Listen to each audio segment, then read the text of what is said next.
And we are live now. Hello everyone, Persephone Crestamency here, and welcome back to the Storyteller's Corner, episode 29. We're almost at 30 episodes. I can hardly believe it. Let me just get the post to let people know that the live stream is on now, and we can get right into it. I'm super excited for the story that I'm going to read to you guys. Let me just... terribly sorry. Also, as you can see, I have dressed up for the occasion. It seemed fitting considering the story that I'm reading. If you are interested. Alrighty, there we go.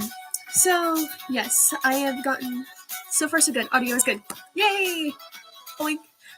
Hi, Ghost. Welcome. So, yeah. Oh, let me get the music playing again. But yeah, as you can see, I am all dressed up. I haven't done this since episode 7, I believe, when I dressed up for when I was reading Snow White and the Seven Dwarfs by the Brothers Grimm. But yeah, I kind of went all out. Got this top for an old Halloween costume, and I'm wearing a skirt and everything. It seemed fitting to wear all white for the story I'm gonna read. So yeah, Aileen did my makeup too. I tried to dress. I like to try and dress in theme with the fairy tales I'm reading, and considering the story, white seemed the most appropriate to wear. Oh, I forgot my mood ring. I forgot it while I was trying to get my braid put together. So yeah, what do you guys think? Anyway, as promised, I said I would try and find a less bloody, more lovey fairy tale, and I've mentioned quite a few versions of love that the Greeks had. I've mentioned pragma, agape, philia, eros, and ludus, and I've also mentioned mania being, well, again, dangerous. Again, my last episode was the robber bridegroom. But it seemed fitting to end February with a story about a friendship love, so Philia. So today I'm going to be reading to you guys The Snow Queen by Hans Christian Andersen. Now, Hans Christian Andersen also gave us The Little Mermaid, which I have read previously on this series. I highly recommend you check it out. And Hans Christian Andersen is known for whimsy and also tragedy, considering the bittersweet note that The Little Mermaid ends on. And for some people, if you know Disney, you probably have heard of Frozen, which was an adaptation of the story of the Snow Queen. Now, as I've said before, I grew up on Disney. Their films are very near and dear to my heart. When I saw the trailer for Frozen, I thought it was going to be funny. I thought I was going to enjoy it, and then I saw the movie, and I was unpleasantly surprised. And for me, I felt that was the sign of the downhill that was going to follow. For those who like Frozen, more power to you. It's a free country. We're allowed to like and dislike what we choose to. And I discovered on YouTube the messed up origins of Frozen by John Solo. He's another YouTuber that I enjoy very much. He basically tackles the Disney films and digs down to their darker, bloodier origins. Hence, messed up origins, which I love his channel. I highly recommend you guys check him out. And when I was watching his video about the messed up origins of Frozen, I thought to myself, it's like, okay, I think Frozen would work a lot better if they actually stuck to the original story, but again, that's my take. Now, I have two versions of the Snow Queen. I have an abridged version, which is in the Pink Fairy book, and then I have the complete unabridged version in this, Hans Christian Andersen's Complete Fairy Tales. Originally, I was going to read you guys the abridged version from the Pink Fairy book, but then I thought to myself, no, you guys have been with me through thick and thin, and you guys deserve the very best that I can offer, and so I'm going to be reading you the complete unabridged version, which is, and I quote from the title, It is, and I quote, as soon as I get there, bear with me. Oh, too far? Okay. The Snow Queen, A Tale in 7 Stories. So the Snow Queen is essentially 7 stories all rolled into one. And I think you guys are going to enjoy this. But yeah, to the 6 people here, welcome. If you want to make comments or start a conversation, don't be shy. I always like having this sort of commentary part of the show before I dig into the story, so that way we can have a conversation. Honestly, now, while I don't like Frozen, there is an adaptation of the Snow Queen that I actually do like, and I discovered this recently. It is a Russian animated version of the film. It is absolutely gorgeous, and it is simply called The Snow Queen, and it was released in 1957. I have it opened up on my tab. There's an English dub of the film, and I love the art style of it. The animation is gorgeous. It has sort of a Fantasia Disney-esque feel, and the Snow Queen is beautifully animated, and it is voiced by Kathleen Turner, which is just perfect. She encapsulates the cold elegance of the Snow Queen well, and when I saw it, I'm just like, I love this. This is perfect. And I'm probably, if I can find a DVD copy, I'm probably going to add it to my collection, because if I ever have kids, I want to show them a lot of the stuff that I grew up with, but also things that I didn't grow up with. Because I discovered the 1957 Snow Queen from a YouTube video that included it with the song Forget by Pogo. It fit really well, and I heard the voice of Kathleen Turner. I'm like, this.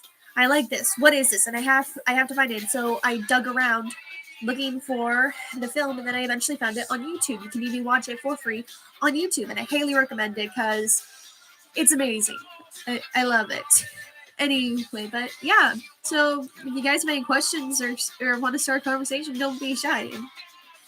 It's been a while since I've braided my hair. I usually have my hair down or in a partial ponytail. But yeah, again, I like dressing up in theme with the stories, and the white seemed fitting. But yeah, I've had this dress in my closet for a while. It was from an old Halloween costume, because one year I decided to dress up as a mermaid cleric, which clerics are healers in D&D. And you know what? I think that'll just about do it. So I will be reading the story. Again, it's a story. It's 7 stories in one, and they're all connected. A tale in 7 stories. And fun fact, this was actually, it was either written or published in 1844. Like, this book contains all of his stories, and then it has dates. So I'm assuming that these dates are either when they were written or when they were first published. So I don't know. And if you want to make comments as I'm reading, feel free. I got cold peppermint tea, but it's cold, so it works. Alrighty. The Snow Queen, A Tale in 7 Stories. First story, which has to do with a mirror and its fragments. Now then, we will begin, and when the story is done, you shall know a great deal more than you do now. He was a terribly bad hobgoblin, a goblin of the very wickedest sort, and in fact, he was the devil himself. One day, the devil was in a very good humor because he had just finished a mirror that had this peculiar power. Everything good and beautiful that was reflected in it seemed to dwindle to almost nothing at all, while everything that was worthless and ugly became most conspicuous and even uglier than ever. In this mirror, the loveliest landscapes looked like boiled spinach, and the very best people became hideous or stood on their heads and had no stomachs. Their faces were distorted beyond any recognition, and if a person had a freckle, it was sure to spread until it covered both nose and mouth. That's very funny, said the devil. If a good and pious thought passed through anyone's mind, the mirror it showed in the mirror as a carnal grin, and the devil laughed aloud at his ingenious invention. All those who went to the hobgoblin's school, for he had a school of his own, told everyone that a miracle had come to pass. Now, they asserted, for the very first time you could see the world and how the world and its people really look. They scurried about with the mirror until there was not a person alive nor a land on earth that had not been distorted. Then they went to fly up to heaven itself to scoff at the angels and our Lord.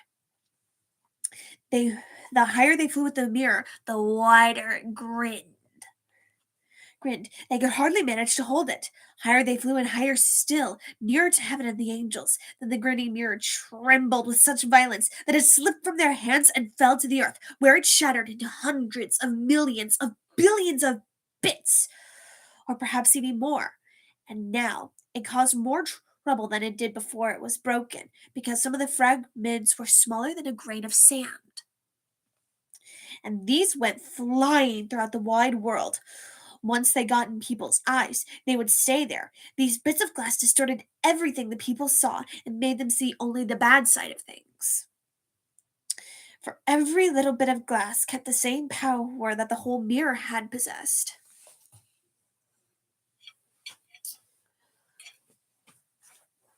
My mom brought me breakfast, and I was partially eating it while I was getting ready for the live stream. Sorry about that. That, and I also don't want my cat to get it, because one of my cats is on my bed. Anyway. Alrighty. So, okay. A few people even got a glass splinter in their hearts, and that was a terrible thing, for it turned their hearts into lumps of ice. Some of the fragments were so large that they were used as window panes, but not the kind of windows through which you should look at your friends. Other pieces were made into spectacles. Spectacles being glasses, like the kind I got on, and these I need for seeing. Because if I don't have these on, I can't see. Anyway, but yeah, so this mirror. This mirror were made into spectacles, and evil things came to pass when people put them on to see clearly and to see justice done. The fiend was so tickled by it all that he laughed till his sides were sore. But fine bits of the glass are still flying through the air, and now you shall hear what happened. Second story. A little boy and a little girl. Excuse me. In the big city, it was so crowded with houses that few found room for even a small garden, and most people had to be content with a flower pot. But two poor children who lived there managed to have a garden that was a little bigger than a flower pot. These children were not brother and sister, but they loved each other just as much as if they had been. Their parents lived close to one another in the garrets of two adjoining houses, where the roofs met, and where the rain gutter ran between the two houses. Their two small windows faced each other. One only had to step across the rain gutter to go from window to window. So basically, essentially, the house, and then they have sort of a connection, the rain gutter, which I think that would be kind of cool. It's ideal for couples who aren't married. It's like one lives in one house, the other lives in the other house, and then they can come and visit. I think that'd be nice. Anyway, in these windows, the parents had a large box in which they planted vegetables for their use, and a little rose bush too. Each box had a bush which thrived to perfection.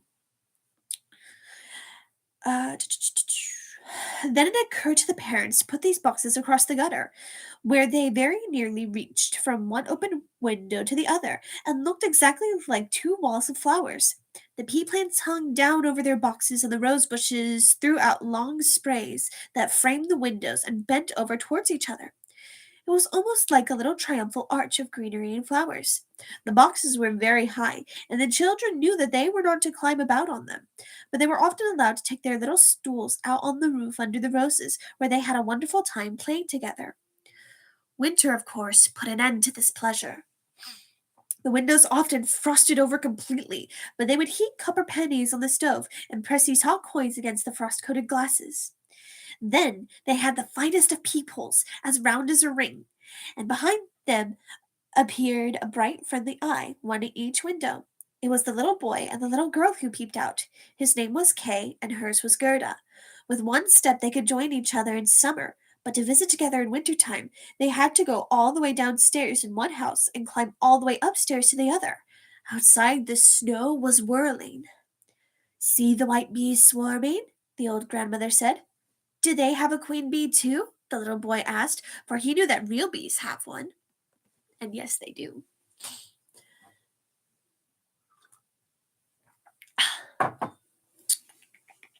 "Yes, indeed they do," the grandmother said. "She flies in the thick of the swarm. She is the biggest bee of all and can never stay quietly on earth, but goes back again to the dark clouds. Many a wintry night she flies through the streets and peers in through the windows. Then they freeze over in a strange fashion, as if they were covered with flowers.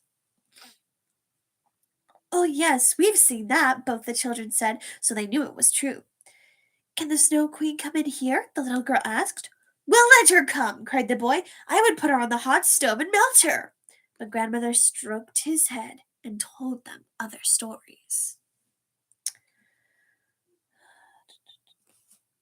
That evening, when little Kay was at home and half ready for bed, he climbed on the chair by the window and looked out through the little peephole. A few snowflakes were falling, and the largest flake of all alighted on the edge of one of the flower boxes. This flake grew bigger and bigger until at last it turned into a woman who was dressed in the finest white gauze that looked as if it had been made from a million of star-shaped flakes. She was beautiful and she was graceful, but she was ice, shining, glittering ice. She was alive for all that, and her eyes sparkled like two bright stars. Hey, hi, Yuri Martinez. Welcome. I've just started reading the second story of The Snow Queen, which is a tale in 7 stories. The first story talked about a mirror, which is so evil and wicked that it makes anything beautiful seem ugly and repulsive. And this mirror has been broken into 1,000 pieces, some small as a grain of sand and some large enough to make windows or spectacles. And now we're getting introduced to the titular character, the Snow Queen. So, yes. Two bright stars, but in them there was neither rest nor peace. She nodded towards the window and beckoned with her hand. The little boy was frightened as he jumped down from the chair, and next to him that a huge bird flew past the house.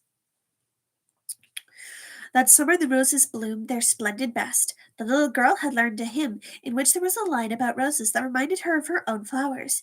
She sang it to the little boy, and he sang it with her. Where roses bloom so sweetly in the vale, there you shall find the Christ child without veil. The children held each other by the hand, kissed the roses, and looked up at the Lord's clear sunshine, and spoke to it as if the Christ child were there. What glorious summer days those were, and how beautiful it was out under those fragrant rose bushes that seemed as if they would never start blooming. And I apologize, my nose is kind of stuffed up. It's been kind of stuffed up for a while. Terribly sorry. Alrighty. Kay and Gerda were looking at a picture book of birds and beasts one day, and it was then, just as the clock in the church tower was striking 5, that Kay cried, "Oh, something has hurt my heart, and now I've got something in my eye." But the little girl put her arm around his neck and he blinked his eye. No, she couldn't see anything in it. "I think it's gone," he said, but it was not gone. It was one of those splinters of glass from the magic mirror. You remember that goblin's mirror, the one that made everything great and good, that was reflected in it appear small and ugly, but that magnified all evil things until each blemish bloomed large? Poor Kay! A fragment had pierced his heart as well, and soon it would turn into a lump of ice. The pain had stopped, but the glass was still there. "Why should you be crying?" he asked. "It makes you look so ugly. There's nothing the matter with me." And suddenly he took it in his head to say, "Ugh, that rose is all worm-eaten. And look, this one is crooked. And these roses are just as ugly as they can be. They look like the boxes they grow in."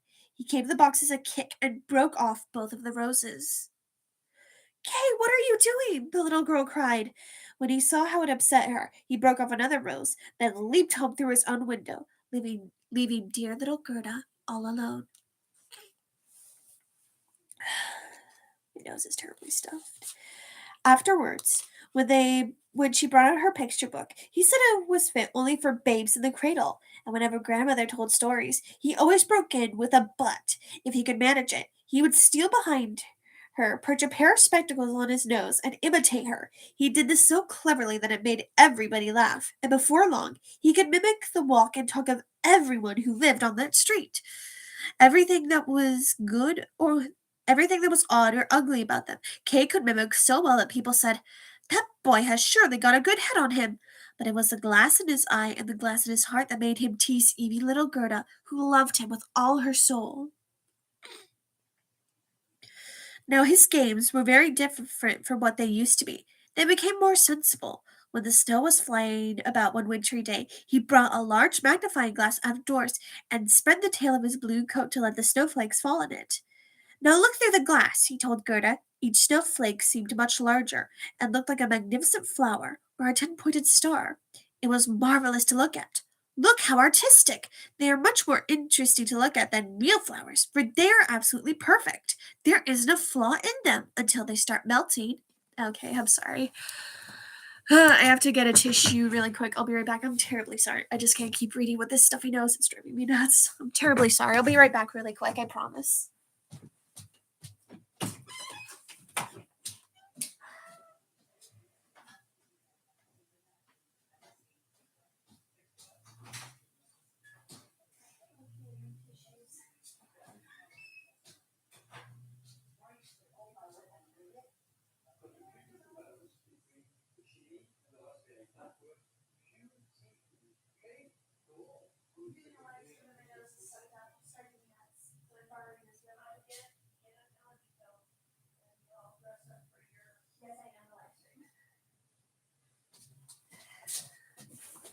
Alrighty, I'm terribly sorry about that.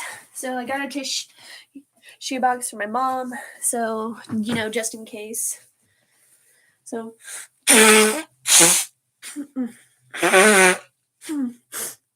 Okay, that's better.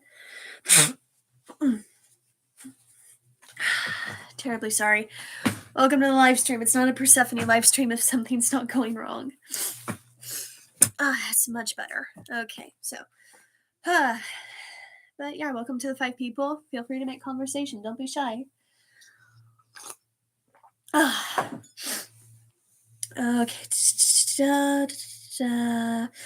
Okay, so there isn't a flaw in them until they start melting. A little while later, Kay came down with his big gloves on his hands and his sled on his back. Right in Gerda's ear, he bawled out, "I've given permission to play in the big square where the other... Oh, I've been given permission to play in the big square where the other boys are." And away he ran.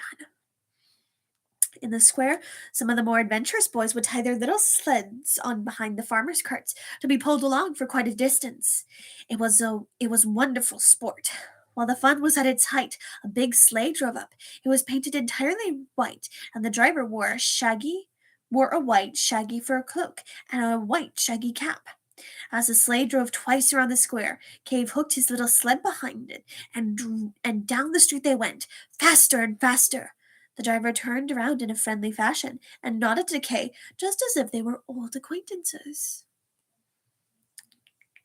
Every time Kay started to unfasten his little sleigh, the driver nodded again, and Kay held on, even when they drove out right through the town gate. Then the snow began to fall so fast that the boy could not see his hands in front of him as they sped on. He suddenly let go the slack rope of his hands in order to get loose from the big sleigh, but it did no good. His little sleigh was tied on securely, and they went like the wind. He gave a loud shout, but nobody heard him. The snow whirled as the sleigh flew along. Every now and then it gave a jump, as if it were clearing hedges and ditches. The boy, terror-stricken, tried to say his prayers, but all he could remember was his multiplication tables. So, yeah. I guess one of the side effects of this mirror that makes everything beautiful and repulsive is that it makes you extremely fascinated with math and multiplication tables. I don't get it either. There's not much that I get about the wicked hobgoblins like the devil himself, but I do know a little bit. So, multiplication tables. Okay. The snowflakes got bigger and bigger until they looked like big white hens. All of a sudden, the curtain of snow parted. The big sleigh stopped, and when the driver stood, the fur coat and cap were made of snow, and it was a woman, tall and slender and blinding white. She was the Snow Queen herself. "We have made good time," she said. "Is it possible that you tremble from cold? Crawl under my bear coat." She took him up in the sleigh beside her, and as she wrapped the fur around him, he felt as if he were sinking into a snowdrift. Are you still cold? She asked, and kissed him on the forehead. Brr! That kiss was colder than ice. He felt it right down to his heart, half of which was already an icy lump. He felt as if he were dying, but only for a moment. Then he felt quite comfortable, and no longer noticed the cold. My sled! Don't forget my sled! It was the only thing he thought of. They tied it to one of the white hens, which flew along after them with the sled on its back.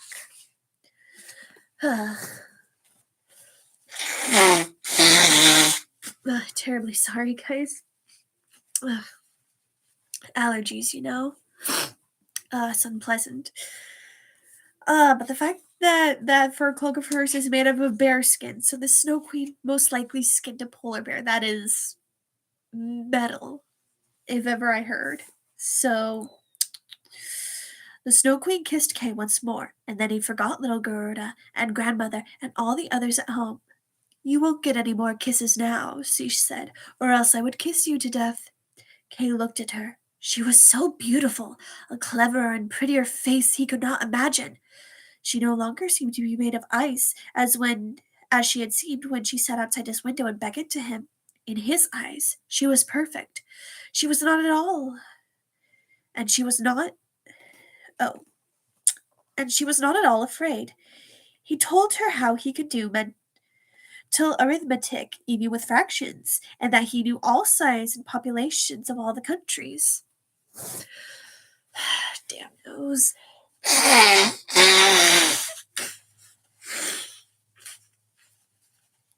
These allergies.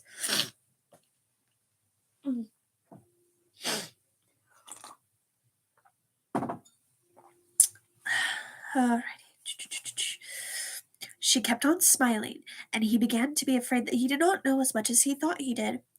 He looked up at the great big space overhead as she flew with him high up to the black clouds, while the storm whistled and roared as if it were singing old ballads.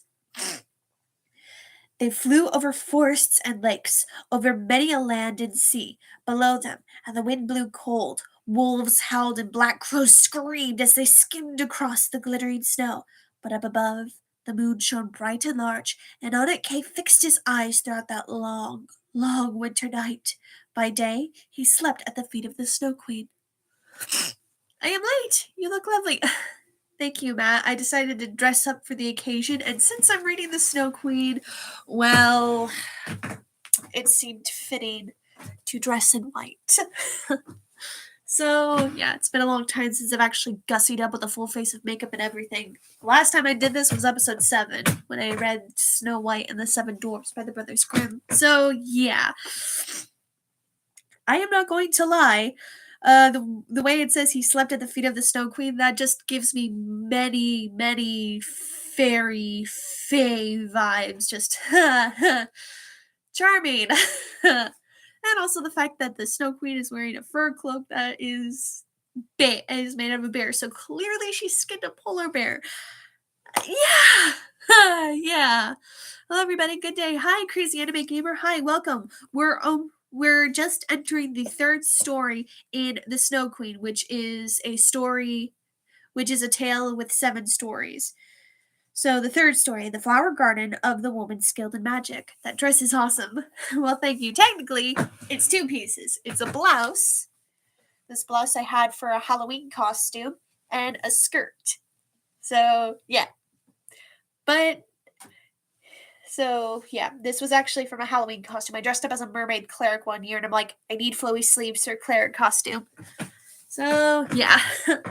But thank you. I'm glad you liked my outfit. Again, I like to try and dress in theme with the stories that I read to you guys. So, yeah. Let me get some more of my cold peppermint tea. And I think my nose is starting to clear up, hopefully. I don't like having a stuffy nose. Anyway. Third story. The Flower Garden of the Woman Skilled in Magic. How did little Gerda get along when Kay did not come back? Where could he be? Nobody knew. Nobody could give them any news of him. All the boys could say was that they had seen him hitch his little sled to a fine big sleigh, which had driven down the street and out through the town gate. Nobody knew what had become of Kay. Many tears were shed, and little Gerda sobbed hardest of all. People said that he was dead, that he must have been drowned in the river not far from town. How gloomy those long winter days were.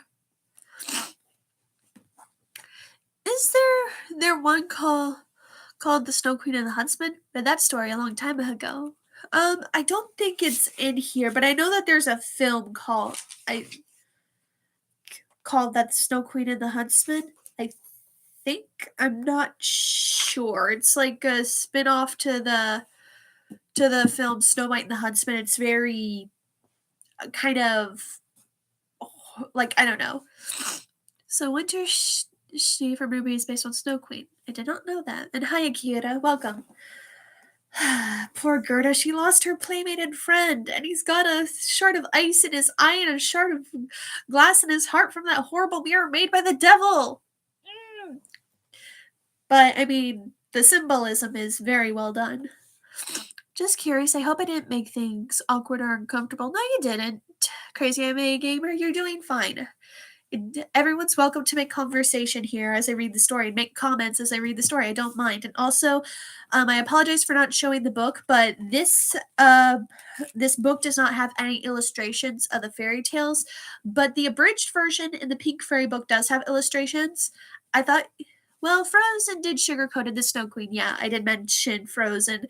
I think it would be better if they stuck to the original story, and I highly recommend that people check out the 1957 Russian animated film The Snow Queen, because it's animated, very artistic, and I love how Kathleen Turner portrays the Snow Queen. Just the elegance, like, oh my gosh, wow. Anyway, so poor Gerda's lost her playmate. So how long and gloomy those long winter days were.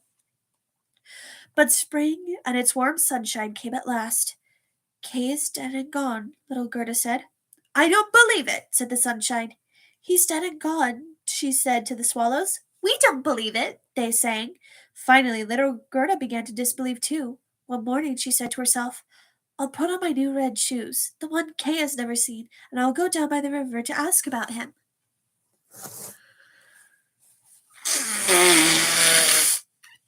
Singing Don't Stop, Ducky, we're in a Disney music number. Oh my goodness. What I miss? Oh, we're currently on the third story, and Gerda is realizing that maybe her friend Kay isn't dead because the sun and the swallows have told her that they don't believe that he's dead. And once again, my nose. My horrible nose. Terribly sorry for all the nose blowing, guys. Alrighty, so she's going to the river to ask about him. It was very early in the morning. She kissed her old grandmother, who was still asleep, put on her red shoes, and all by herself, she hurried out through the town gate and down to the river. Is it true that you have taken my own little playmate? I'll give you my red shoes if you'll bring him back to me. It seemed to her that the waves nodded very strangely, so she took off her red shoes, which were her dearest possession, and threw them into the river. But they fell near the shore, and the little waves washed them right back to her. It seemed that the river could not take her dearest possession, because it did not have little Kay. However, she was afraid that if she had thrown them far enough, so she clambered into a boat that lay among the reeds, walked to the end of it, and threw her shoes out into the water again. But the boat was not tied, and her movements made it drift away from the bank. She realized this and tried to get to shore, but by the time she reached the other end of the boat, it was already more than a yard from the bank, and was fast gaining speed. You're fine, LD7. Yeah, but still, I don't like how my nose sounds when how it's all stuffed when I try to read to you guys. Try to sound elegant and refined, especially since I'm dressed as such. A stuffed up nose really kills the mood. Allergies. Stop it. Not today. Let it go seemed too cheesy. Yes, it did. Okay, so yeah, the boat is gaining speed. Little Gerda was so frightened that she began to cry, and no one was there to hear her except the sparrows. They could not carry her to land, but they flew along the shore, twittering, We are here! Here we are! As if to comfort her. The boat drifted swiftly down the stream, and Gerda sat there quite still in her stocking feet. Her little red shoes floated along behind, but they did not catch up with her, because the boat was gathering headway. It was very pretty on both sides of the river, where the flowers were lovely, the trees were old, and the hillsides afforded pasture for cattle and sheep. But not one single person did Gerda see. Guess the Snow Queen give you the Snow Queen give you the allergy. I don't know. Maybe. It's one of those humbling experiences. Everyone, no matter how elegant, sometimes has to blow their nose. Fair enough. Though still, I like to have some sense of decorum on this show. After all, you guys are my subscribers and you deserve nothing but the very best. Ugh. Stuffed nose. Oh well. Perhaps the river will take me to Little Kay, she thought, and that made her feel more cheerful. She stood up and watched the lovely green banks for hour after hour. Then she came to a large cherry orchard, in which there was a little house with strange red and blue windows. It had a thatched roof, and outside stood wooden soldiers, who presented arms to everyone who sailed past. Gerda thought they were alive, and called out to them, but of course they did not answer her. She drifted quite close to them as the current drove the boat towards the bank. Gerda called even louder, and an old woman came out of the house. She leaned on a crooked stick. She had on a big sun hat, and on it were painted the most glorious flowers. "You poor little child," the old woman exclaimed. "However did you get lost on this big swift river, and however did you drift so far into the great wide world?" The old woman waded right into the water, caught hold of the boat with her crooked stick, pulled it into shore, and lifted little Gerda out of it. You're our storyteller, and you deserve nothing but the best. You flatter me, Matt. Stranger danger! Stranger danger! Yes, stranger danger! But it kind of a common occurrence in fairy tales. I mean, remember Little Red Riding Hood talking to the wolf? Yeah. Stranger danger! Oh, jeez. Okay. Gerda was very glad to be on dry land again, but she felt a little afraid of this strange old woman who said to her, "Come and tell me who you are and how you got here." Gerda told her all about it. The woman shook her head and said, It's the HM sound, like the sound. The old woman may be planning to eat her. No. Hansel and Gretel, yeah, but I mean, there's more to mysterious old women than eating children, like the Wicked Witches do. Sorry. Because she makes the sound effect, but it's hard to do the sound effect when your nose is stuffed. So this is why packing pepper spray, a taser, or knife is always handy. Agreed. Yeah, but she's a little girl. This is back in a day and age where they did not have those. At most, she could get away with, like, if she did, was like a hunting knife. So, okay. The woman shook her head and said, Frick.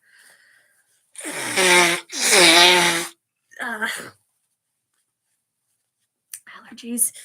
The old woman shook her head and said, And when Gerda had told her everything and asked if she hadn't seen little Kay, the woman said he had not yet come by, but that he might be along any day now. And she told Gerda not to take it so to heart, but to taste her cherries and to look at her flowers. These were more beautiful than any picture book, and each one had a story to tell. Snow Queen, a big stick would work too. Yeah, I mean, whatever works. But keep in mind, she's a little girl, so she can't go, like, the stick can't be too big. Snow Queen give you allergy. I've always had allergies.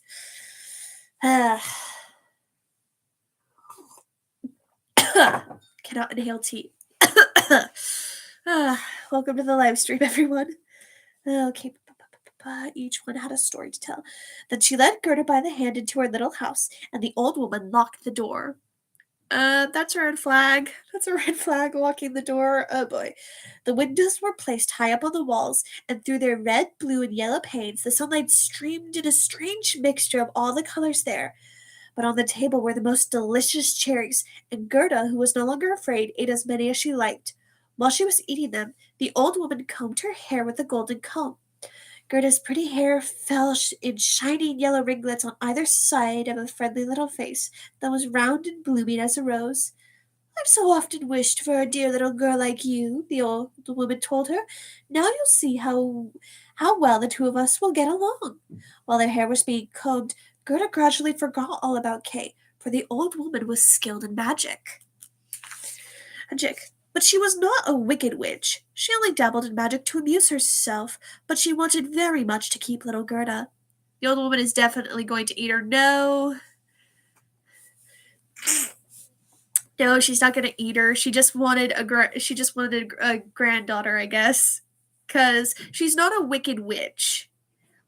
She just dabbles in magic to amuse herself. So she's not of the wicked child-eating variety of witch. She just does magic for fun and games. You know, as you do when you study magic, you just use it for fun and games, make people forget things. Child affection seems wicked. I mean, fair enough.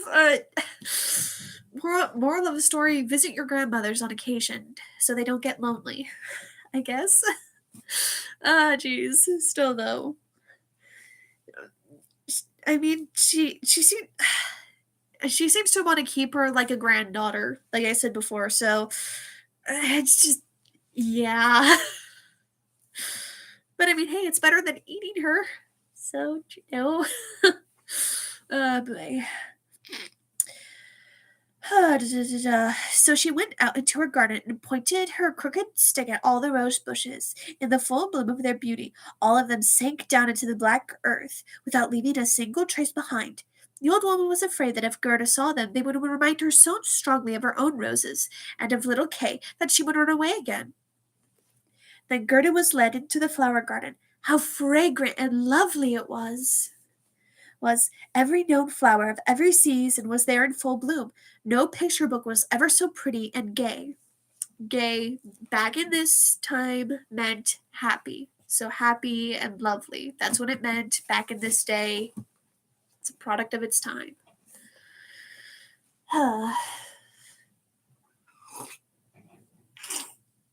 Probably going to lose followers for saying that.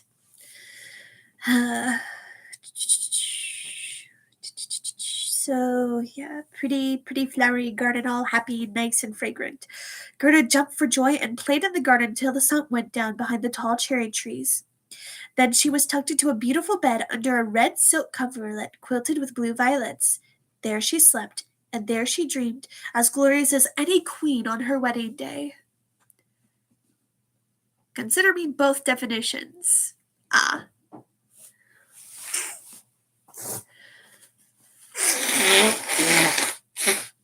Well, good for you, Matt.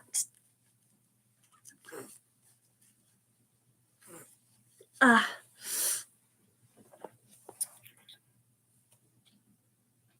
think someone is scratching at my door. And I don't know what that was. Let me see if someone wants in. I think one of my cats wants in.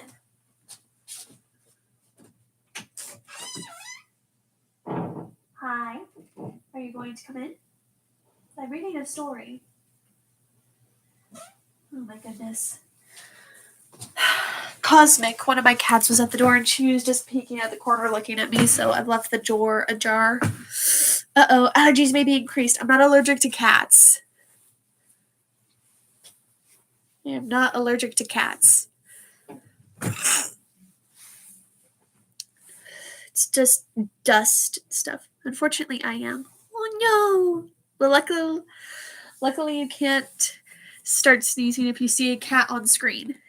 Luckily that doesn't happen. So, as a queen on her wedding day. The next morning she went out into the warm sunshine to play with the flowers, and this she did for many a day. Gerda knew every flower by heart, and plentiful though they were, she always felt that one was missing, but which one she didn't quite know.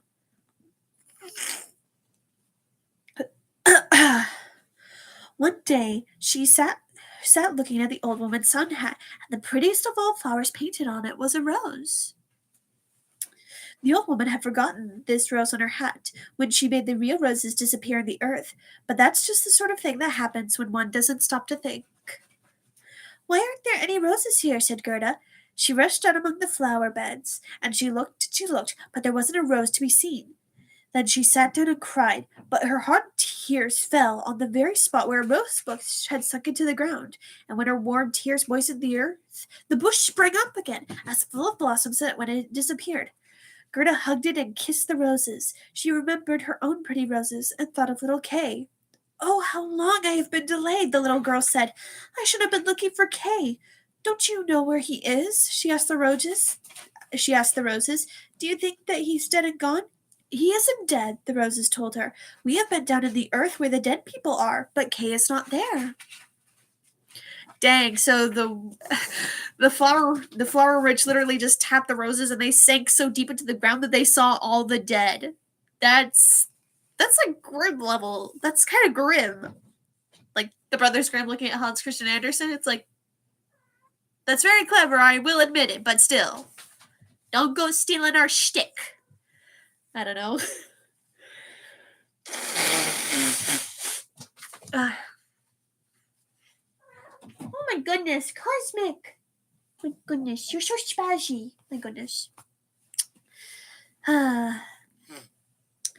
So, yeah, the roses.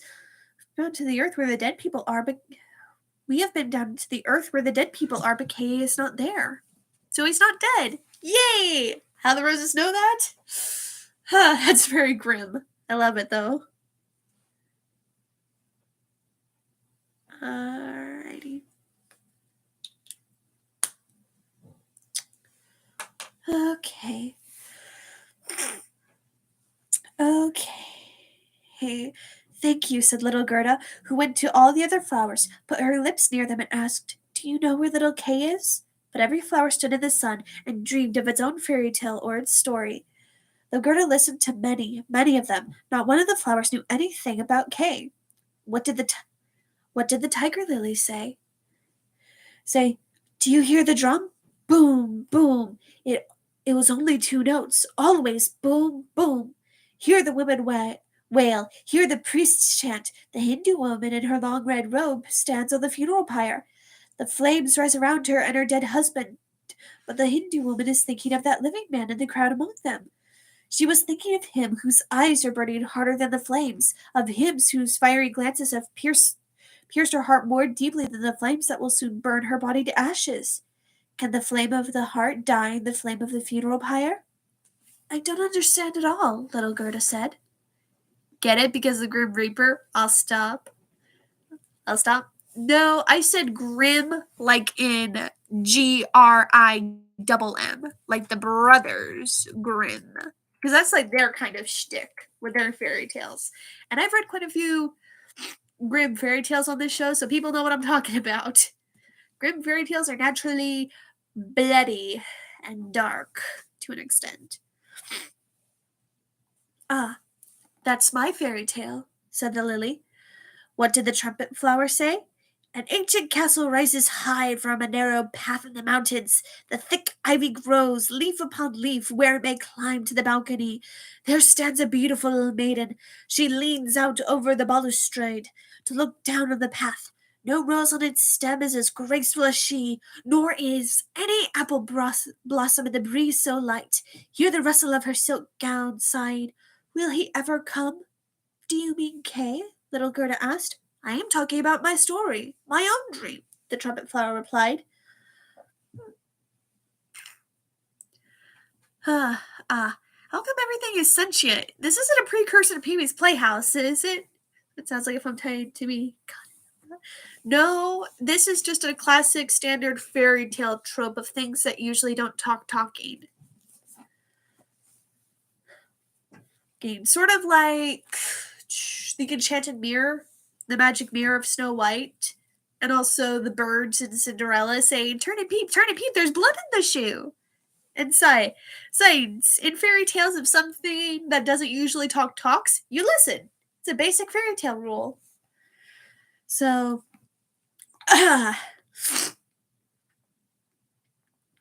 what did the little snowdrop say? Between the trees, a board hangs by 2 ropes. It is a swing. Two pretty little girls with frocks as white as snow and long green ribbons fluttering from their hats are swinging. Their brother, who is bigger than they are, stands behind them on the swing with his arms around the ropes to hold himself.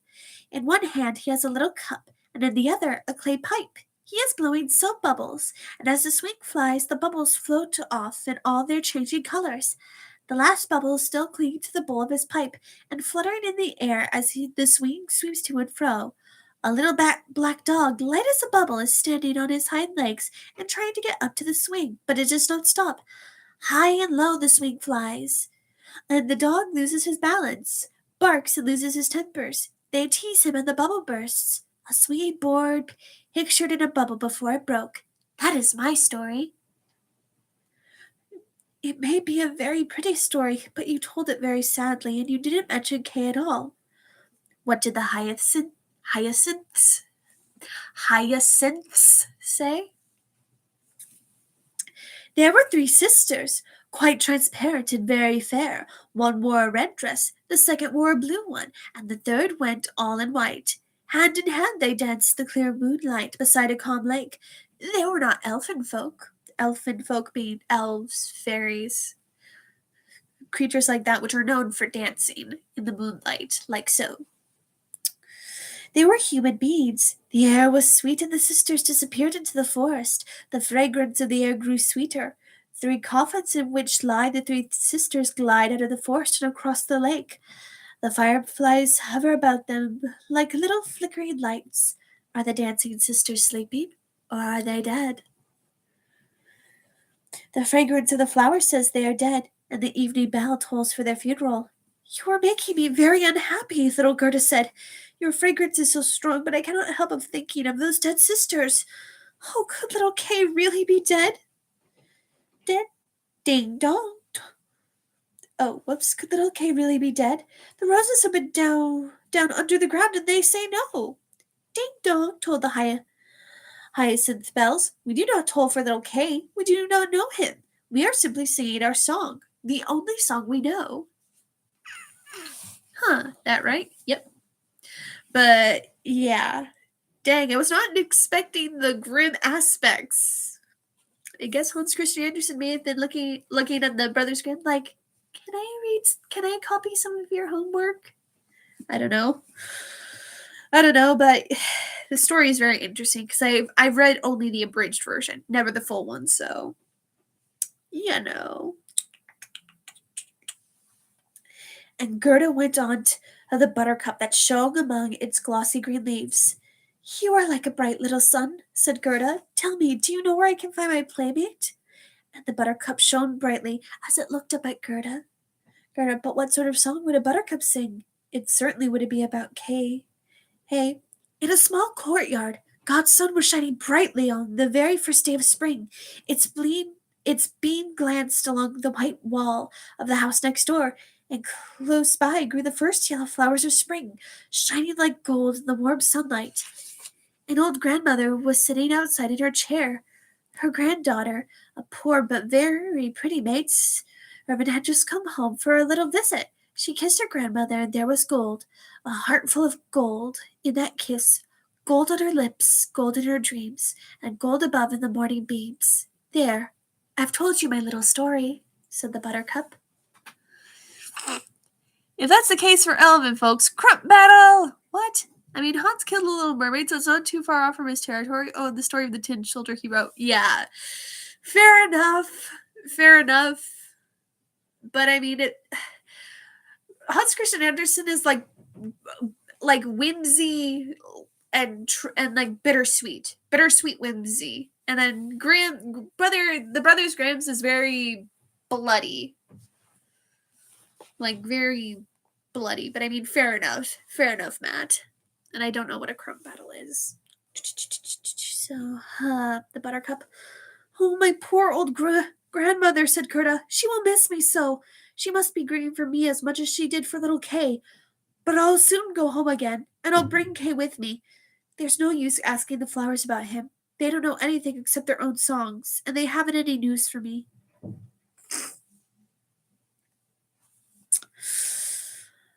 Then she tucked up her little skirts so that she could run away faster. but the narcissus tapped against her leg as she was jumping over it, so she stopped and leaned over the tall flower. The narcissus.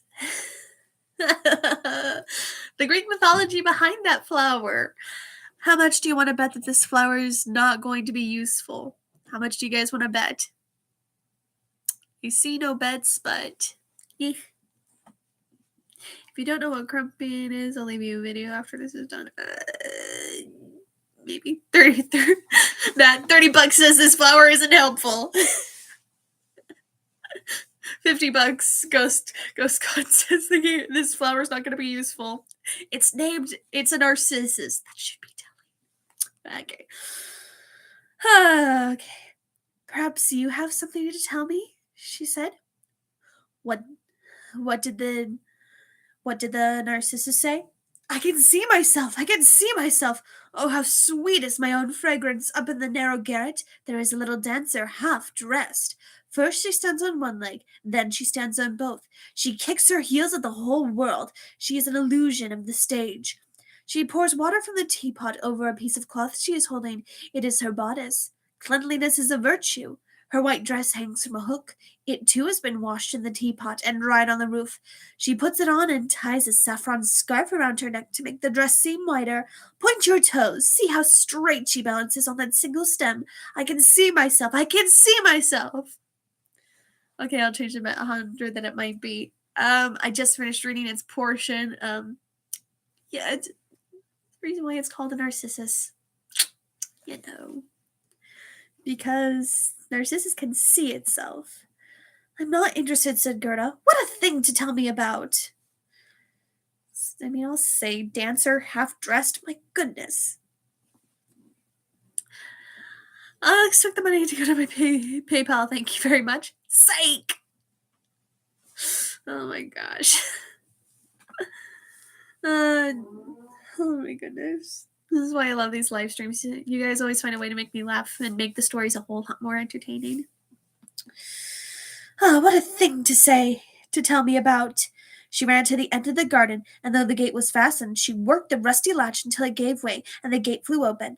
Little Gerda scampered out into the wide world in her bare feet. She looked back 3 times, but nobody came after her. At last she could run no further, and she sat down to rest on a big stone, and when she looked up, she saw that summer had gone by, and it was late in the fall. She could never have guessed it inside the beautiful garden where the sun was always shining, and the flowers of every season were always in full bloom. Gracious, how long I've tallied, Gerda said. Fall is already here. I can't rest any longer. She got up to run on, but how footsore and tired she was, and how cold and bleak everything around her looked. The long leaves of the willow tree had turned quite yellow, and damp puffs of mist dropped from them like drops of water. One leaf after another fell to the ground. Only the black thorn still bore fruit, and its fruit was so sour that it set your teeth on edge. Oh, how dreary and gray the wide world looked. This brings us to the 4th story, The Prince and the Princess. My stuffed up nose. And I'm nearly out of peppermint tea. Taking a brief intermission to just stretch. There we go. Alrighty, so now we're on the 4th story, The Prince and the Princess. The next time that Gerda was forced to rest, a big crow came hopping across the snow in front of her. For a long time he had been watching her and cocking his head to one side, and now he said, "Caw, caw, good caw day." He could not say it any better, but he felt kindly inclined toward the little girl and asked her where she was going in the great wide world, all alone.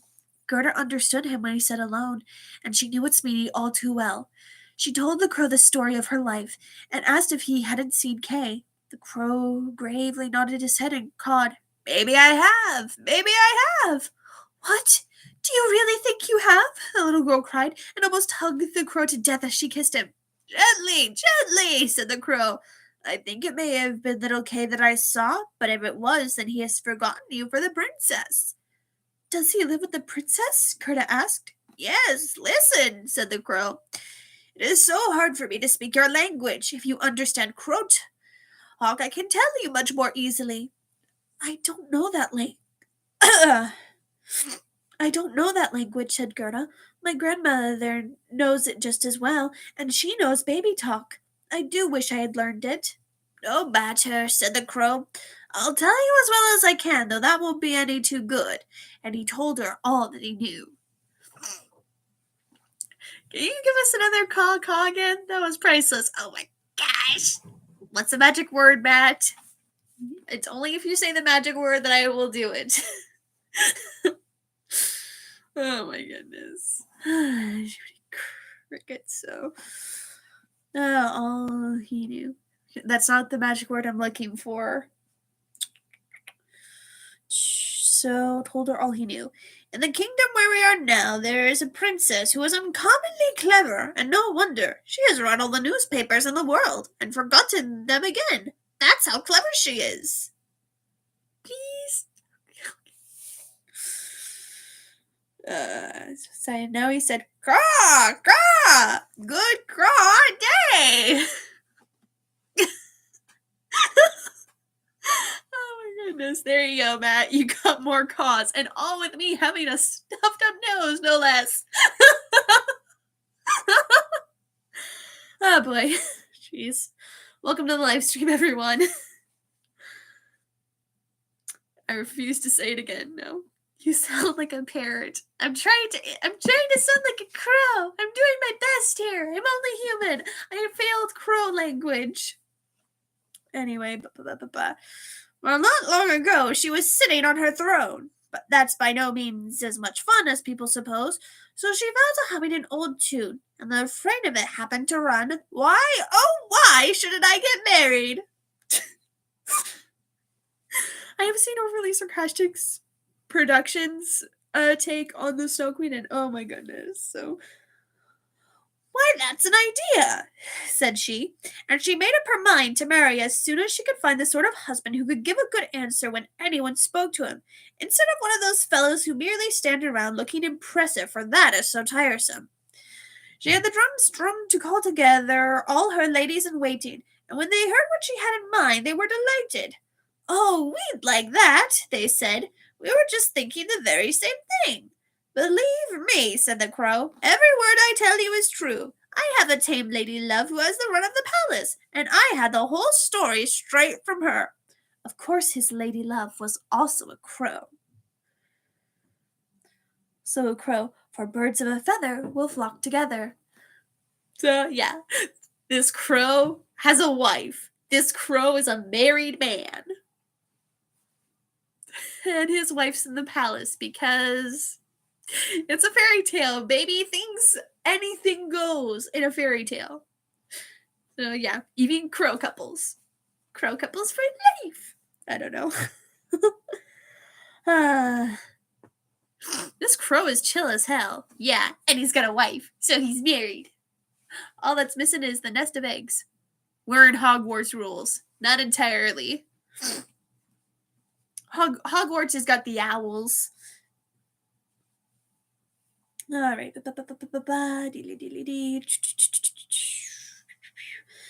The newspapers immediately came out with a border of hearts and the initials of the princess, and you could read an announcement that any presentable young man might go to the palace and talk with her. The one who spoke best and who seemed most at home in the palace would be chosen by the princess as her husband. Yes, yes, said the crow. Believe me, that's as true as it is that here I sit. Men flocked to the palace. There was much crowding and crushing, but on neither the first nor the second day was anyone chosen. Out in the streets there were glib talkers, but after they entered the palace gates where the guardsmen were stationed in their silver-braided uniforms, and after they came up the staircase lined with footmen in gold-embroidered livery, they arrived in the brilliantly lighted reception halls without another word to say. And when they stood in front of the princess on her throne, the best they could do was echo the last word of her remarks, and she didn't care to hear it repeated. Because everything flies in a frickin' fairy tale. Exactly! Now you're learning, Ghost! This crow voice. Oh boy, this crow voice. I swear, if we get a cameo from my parents or my family, they're probably going to give me a weird look. It's like, I'm doing a crow voice. Don't judge me. Okay. It was just as if everyone in the throne room had his stomach filled with snuff and had fallen asleep. For as soon as they were back in the streets, there was no stopping their talk.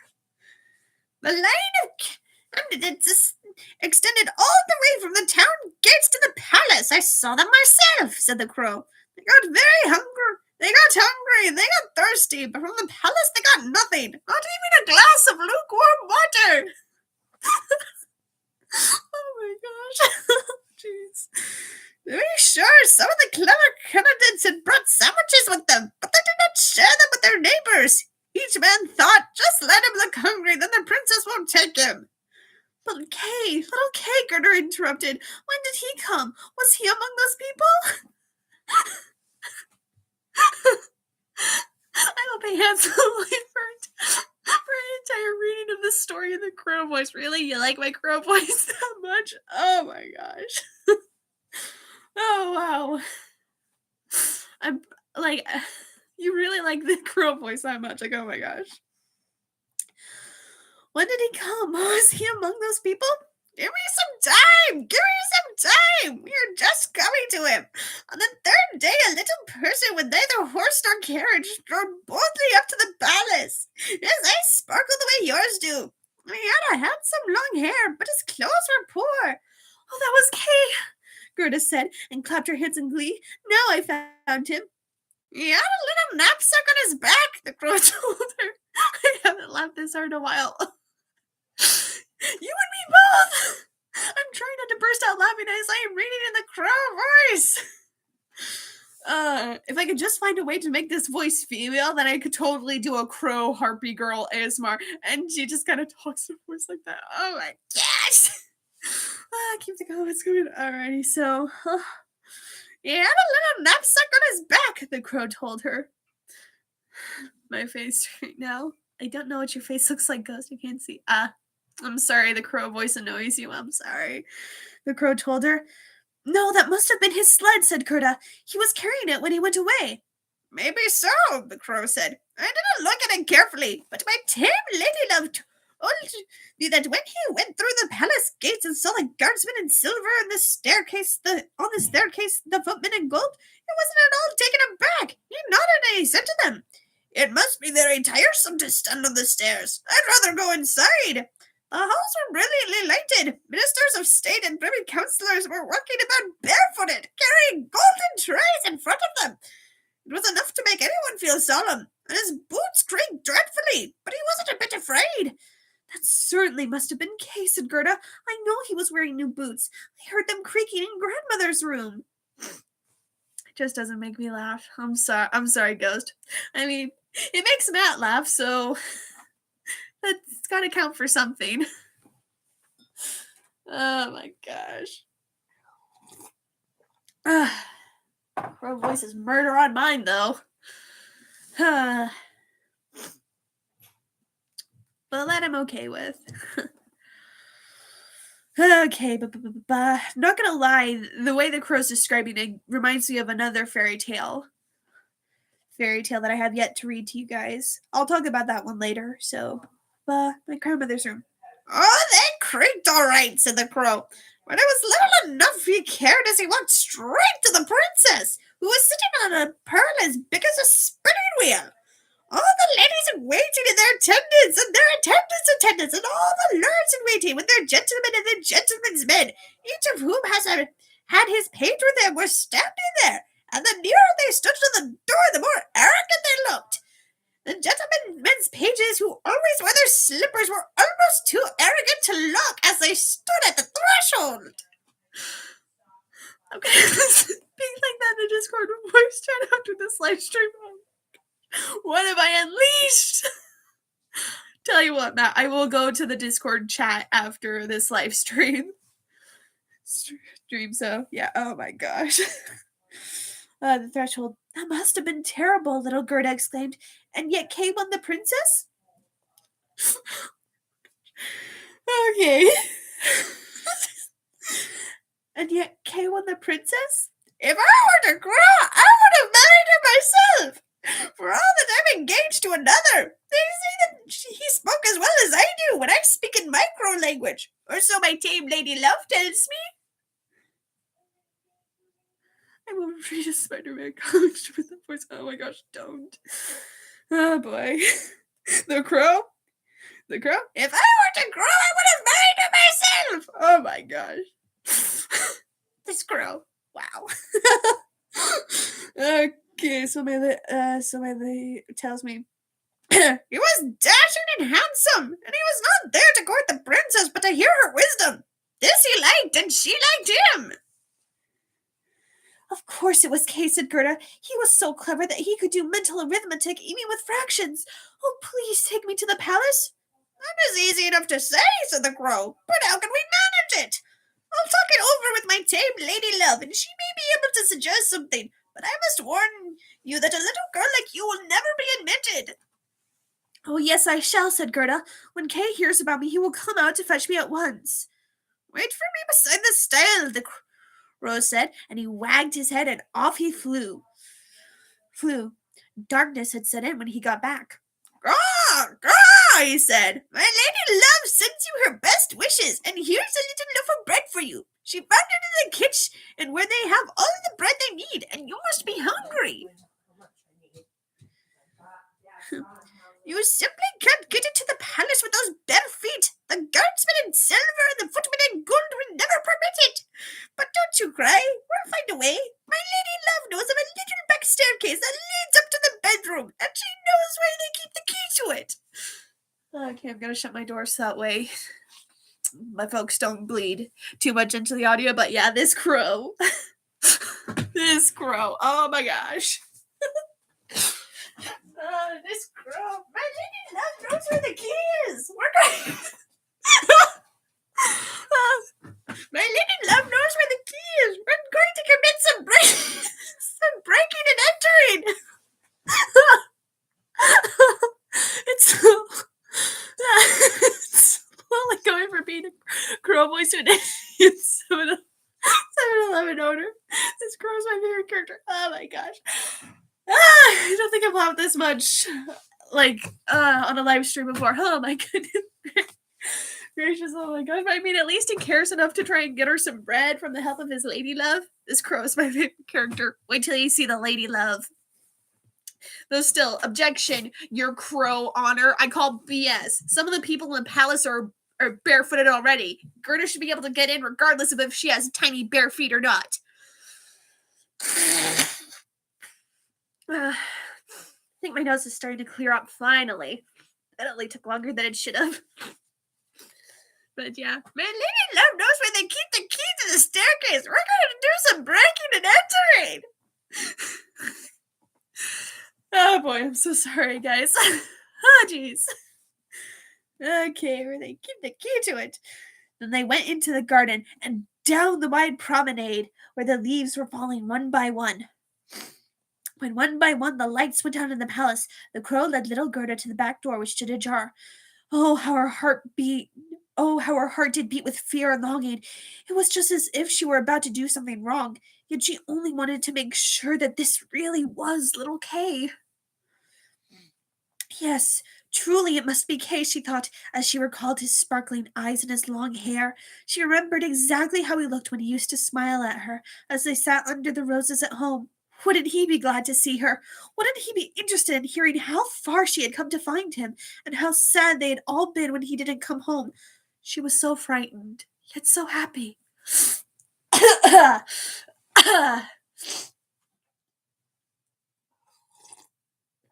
Probably gonna need to get another cup of tea after this. I blame the crow voice. It's really hard on my throat. Alrighty. Now they were on the stairway. A little lamp was burning on a cupboard, and there stood the tame crow, cocking her head to Gerda, who made that curtsy that her grandmother had taught her. Okay, so now I have to do the crow voice, but I have to make it sound, but I have to change the pitch, so. My fiancé has told me many charming things about you, dear lady, she said. Your biography, as one might say, is very touching. Kindly take the lamp, and I shall lead the way. We shall keep straight ahead, where we aren't apt to run into anyone. Wish I could help out with the voice as well. I make do with what I got, and you guys are my audience, you're my subscribers. You guys deserve nothing but the best, and so I'm doing the best I can with these voices. You can take a break from it if you need. Nah, I gotta be committed. Every character has a different voice, so the lady crow talks like this, whereas her boyfriend talks like this. So essentially, if I want to sound like the lady love, I just have to raise my voice a little bit like this. It's probably gonna be annoying my mom and my brothers, but I'm sorry. I'm committed to the bit. Okay. It seems to me that someone is on the stairs behind us, said Gerda. Things brushed past, and from the shadows on the wall there seemed to be horses with spindly legs and wavy manes, and there were shadows of huntsmen, ladies and gentlemen on horseback.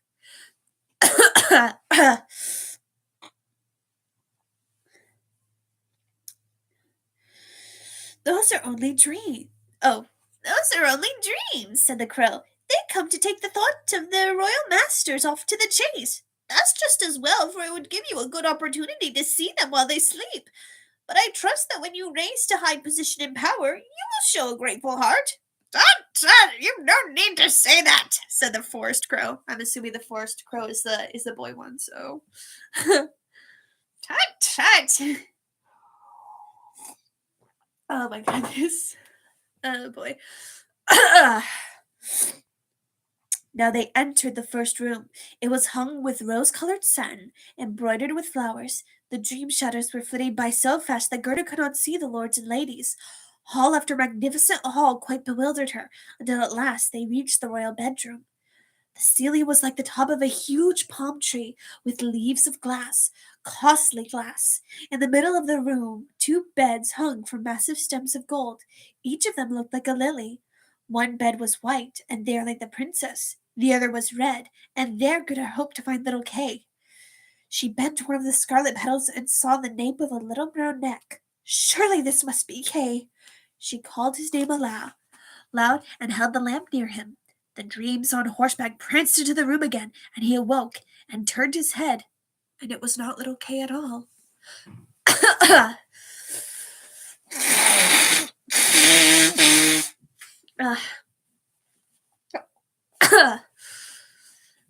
Oh boy. The crow is my favorite character. Well, I'm glad you like the crow, Matt. The prince only resembled Kay about the neck, but he was young and handsome. The princess peeked out of her lily-white bed and asked what had happened. Little Gerda cried and told them all about herself and about all that the crows had done for her. Poor little thing, the princess said. They praised the crows and said they weren't the least bit angry with them, but not to do it again. Furthermore, they should have a reward. Would you rather fly about without any responsibility, said the princess, or would you care to be appointed court crows for life with rights to all scraps from the kitchen? The crows bowed low and begged for permanent office, for they thought of their future and said it was better to provide for their old age, as they called it. So basically, these crows get a reward. They get to be court crows for life, and they get to eat all the leftovers on the frickin' dinner table. The crow just casually kissing his sweetheart as crows. This is like, sweetheart, we've got it made. I don't know. Oh my gosh. I'm jealous. Why are you jealous, Matt? The crows did a good deed. For their old age, as they called it. We would be better provided in our old age if we take this job. We'd be crazy not to take it. I want to be a court crow. Aww. Head pats to Matt. Well, you could, in order to be a court crow, you'd have to be a crow, but you're human. Oh my goodness. Okay. The prince got up and let Gerda have his bed. It was the utmost he could do. She clasped her little hands and thought, how nice the birds and the people are. She closed her eyes, fell peacefully asleep, and all the dreams came flying back again. So the prince and the princess are very nice, and they actually, they let her spend the night, and they give the crows jobs. Alrighty. They looked like angels, and they drew a little sled on which Kay sat. He nodded to her, but this was only a dream, so it all disappeared when she woke up. The next day, she was dressed from her head to her heels, in silk and in velvet too. They asked her to stay at the palace and have a nice time there, but instead she begged them to let her have a little carriage, a little horse, and a little pair of boots, so that she could drive out into the wide world to find Kay. They gave her a pair of boots and also a muff. A muff being sort of a thing where you place both your hands and it keeps your hands warm. They're usually made out of fur. They seem to be very comfortable, like from what I've seen in pictures and on TV. It's like a good way to keep your hands warm without, mittens or gloves or I don't know. The crows have made it. Okay. They dressed her as nicely as could be, and when she was ready to go, there at the gate stood a brand new carriage of pure gold. On it, the coat of arms of the prince and the princess glistened like a star. The coach, the footmen, and the postilions, for postilions there were, all wore golden crowns. The prince and the princess themselves helped her into the carriage and wished her Godspeed. The forest crow, who was now a married man, accompanied her for the first 3 miles, and sat beside Gerda, for it upset him to ride backward. The other crow stood beside the gate and waved wings. She did not accompany them because she was suffering from a headache, brought on by eating too much in her new position. Inside, the carriage was lined with sugared cookies, and the seats were filled with fruit and gingerbread. Fare you well, called the prince and princess. Little Gerda cried, and the crow cried too, for the first few miles. Then the crow said goodbye, and that was the saddest leave-taking of all. He flew up into a tree and waved his big black wings as long as he could see the carriage, which flashed as brightly as the sun. Aw, the forest crow even, came with her for a while. The missus would have come too, but she had a headache from eating too much. As you do when you're a crow. But aw, you waved goodbye as long as you could see the carriage. Alrighty. We are on the 5th story. So technically speaking, we got 3 more left. After the 5th story, then it'll be 2 more. So we're almost done with the story. I know it's very long, guys, but I felt like you guys deserve the very best in the whole story. And besides, if I had read you the abridged version, I most likely wouldn't have invented this voice for the crow. So, yeah. My wife would have come, but she got a headache. She ate too much on her first night of being a court crow. I want to see you off now, because you're a very good girl. I don't know. Anyway.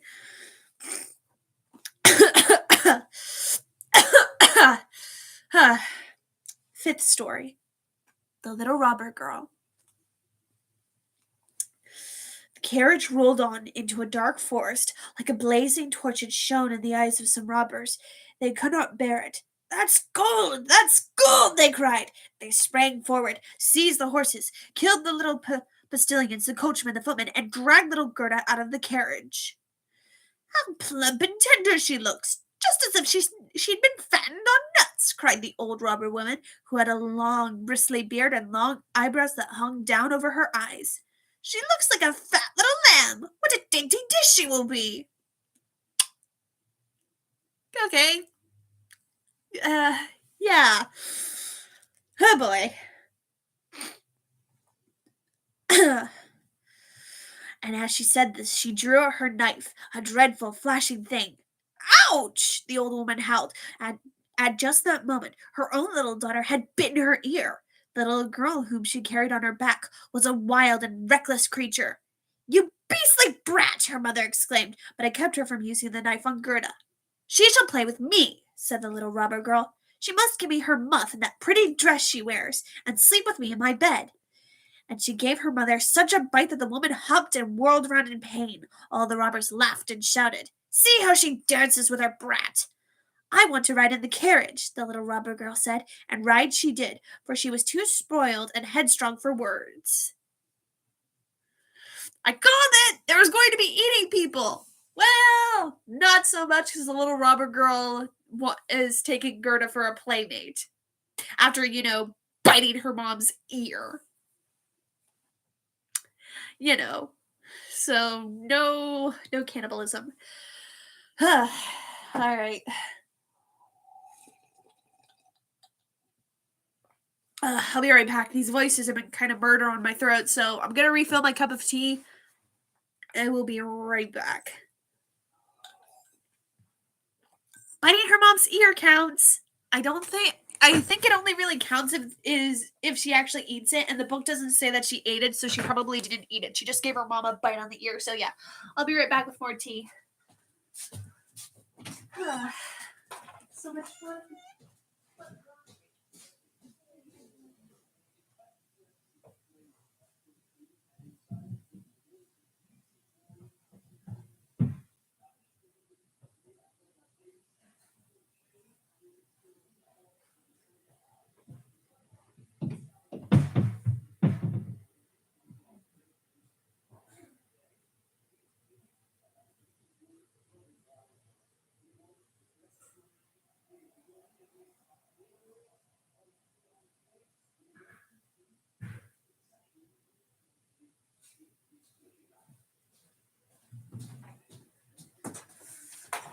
Okay. Sorry about that. Another cup of peppermint tea. This time it's nice and warm. So how about that airline food? What is with you fairy tale things and biting people? It just happens. Sometimes it happens in fairy tales. Sometimes when the going gets tough, you gotta bite something. It just happens.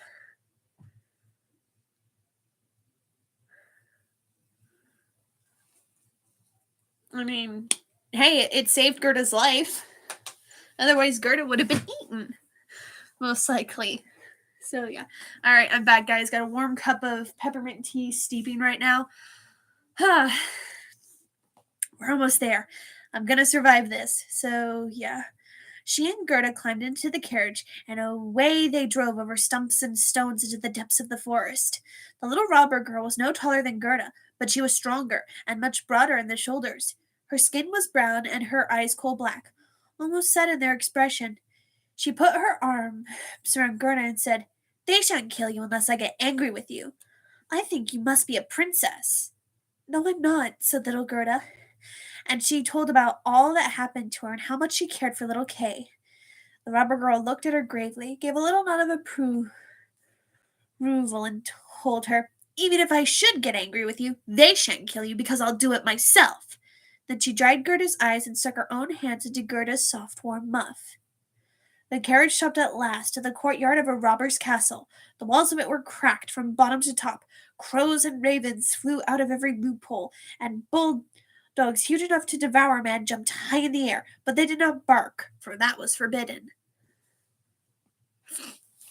"I had enough problems dealing with you biting me. Hey, I only bite unless I'm I only bite unless I'm provoked. So there.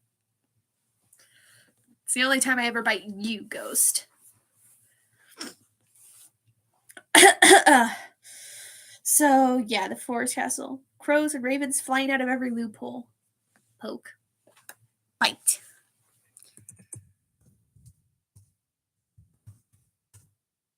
Anyway.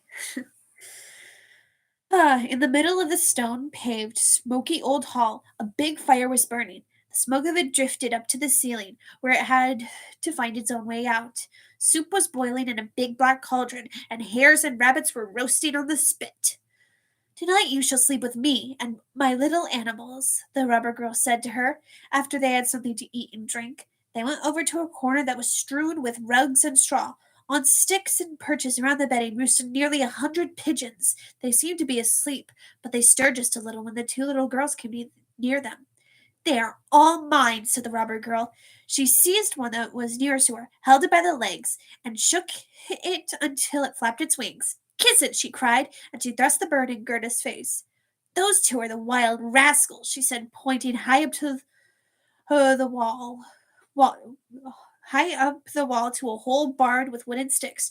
"Rascals of the wood they are, and they would fly away in a minute if they were not locked up. Here's my old sweetheart, Bay," she said, pulling at the horns of a reindeer that was tethered by a shiny copper ring around his neck. "We have to keep a sharp eye on him, or he would run away from us too. Every single night I tickle his neck with my knife blade, for he is afraid of that." From a hole in the wall, she pulled a long knife and rubbed it against the reindeer's neck. After the poor animal had kicked up its heels, the robber girl laughed and pulled Gerda down into the bed with her. "Are you going to keep that knife in bed with you?" Gerda asked, and looked at it a little frightened. "I always sleep with my knife," the little robber girl said. "You can never tell what may happen. But let's hear again what you told me before about little Kay and about why you were wandering through the wide world." "How do you bite a ghost?" "Roll determination." You can bite anything with enough determination.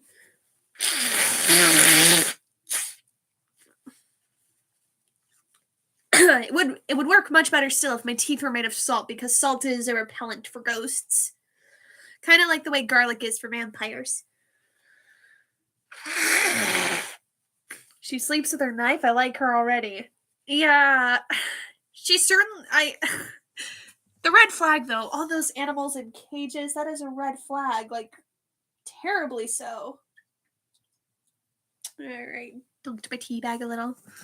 Are you feeling okay? Are you sick? I have a stuffed up nose from allergies, and I've had to do quite a few voices of Crazy Anime Gamer that have been a little tough on me, like a few pages ago. "I had to talk like this because this was the voice of a crow, and he talked a lot, but he was helpful to Goethe, so I had to talk like this." So, yeah, that's kind of why I got another thing of tea for my throat. How red? How red is what?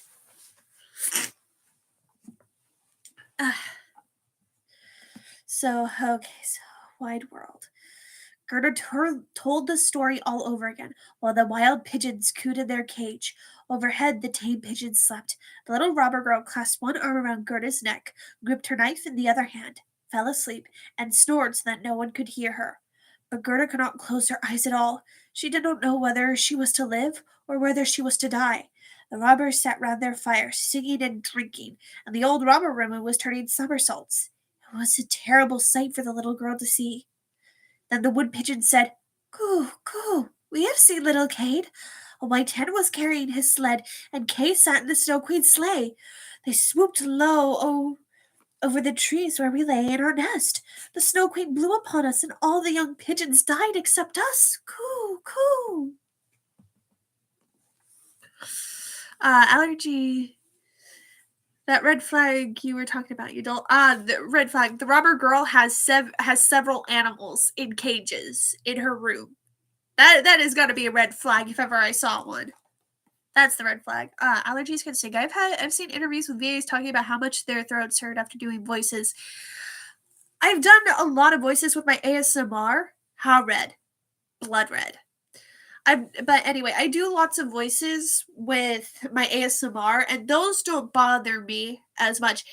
I think it's just when I have to exaggerate my voice like this, when I have to talk in an exaggerated way like this, that probably gets to me. Yeah, blood red.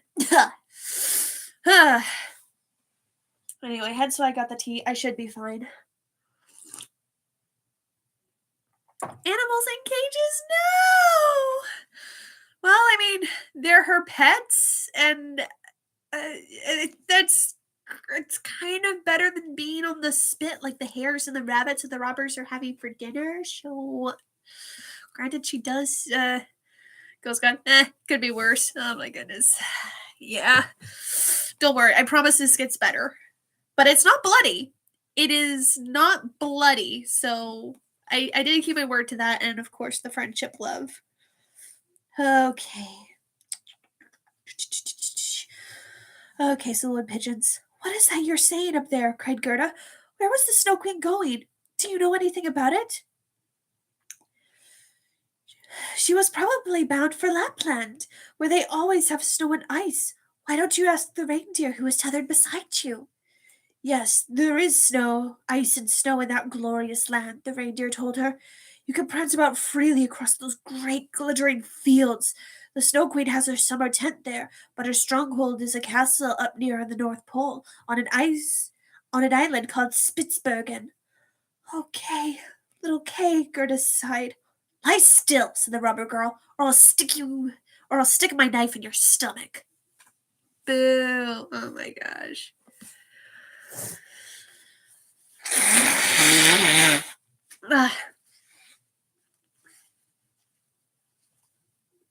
Honestly, I might sleep now with a knife too. I mean, you should be fine. You should be fine. Hot honey flavored tea does wonders for your throat. My mom used to make it for me and my brother when we were little. It used to help with sore throats. Well, my throat's not super sore, but yeah, the crow voice definitely did put a wee bit of strain on it, and mostly it's just my nose that's giving me grief now. Because, allergies, stuffed noses. Anyway. In the morning, Gerda told her all that the wood pigeons had said. The little rubber girl looked quite thoughtful. She shook her head and exclaimed, Leave it to me! Leave it to me! Do you know where Lapland is? She asked the reindeer. Who knows it better than I? The reindeer said, and his eyes sparkled. There I was born, there I was bred, and there I kicked my heels in freedom across the fields of snow. Listen, the robber girl said to Gerda. As you see, all the men are away. Mother is still here, and here she'll stay but before the morning is over, she will drink out of that big bottle, and then she usually dozes off for a nap. As soon as that happens, I will do you a good turn.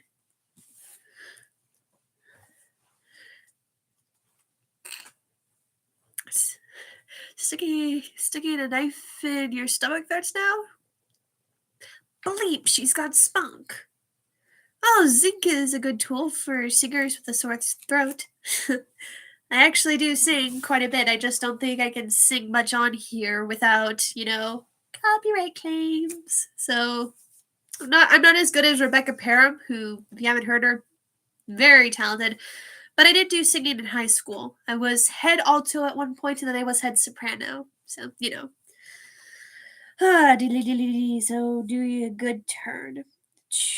She jumped out of bed and rushed over and threw her arms around her mother's neck, pulled at her beard bristles, and said, Good morning, my dear nanny goat. Her mother thumped her nose until it was red and blue, but all that was done out of pure love. I mean, it was head bass / baritone. Yay. Good for you, Matt. Done out of love. I mean, me and my family used to roughhouse when I was younger, so I mean, I don't know. As soon as the mother had tipped up the bottle and dozed off to sleep, the little robber girl ran to the reindeer and said, I have a good notion to keep you here and tickle you with my sharp knife. You are so funny when I do, but never mind that. I'll untie your rope and help you find your way out, so that you can run back to Lapland. But you must put your best leg forward and carry this little girl to the Snow Queen's palace where her playmate is. I suppose you heard what she told me, for she spoke so loud and you were eavesdropping. The reindeer was so happy that he bounded into the air. The robber girl hoisted little Gerda on his back, carefully tied her in place, and even gave her a pillow to sit on. I don't do things halfway, she said. Here, take back your fur boots, for it's going to be bitter cold. I'll keep your muff because it's such a pretty one, but your fingers mustn't get cold. Here are my mother's big mittens, which will come right up to your elbows. Pull them on. Now your hands look just like my ugly mother's big paws. And Gerda shed happy tears. I don't care to see you blubbering, said the little robber girl. You ought to look pleased now. Here, take these 2 loaves of bread and this ham along so that you won't starve. When these provisions were tied on the back of the reindeer, the little robber girl said to the reindeer, Now run, but see that you take good care of the little girl. Gerda waved her big mittens to the little robber girl and said goodbye. Then the reindeer bounded away over stumps and stones, straight through the great forest, over swamps and across the plains, as fast as he could run. The wolves howled and the ravens shrieked, and kershoo, kershoo, the red streaks of light ripped through the heavens with a noise that sounded like sneezing. "Those are my old northern lights," said the reindeer. "See how they flash." And on he ran faster, faster than ever by night and day. The loaves were eaten and the whole ham was eaten. And there they were, in Lapland.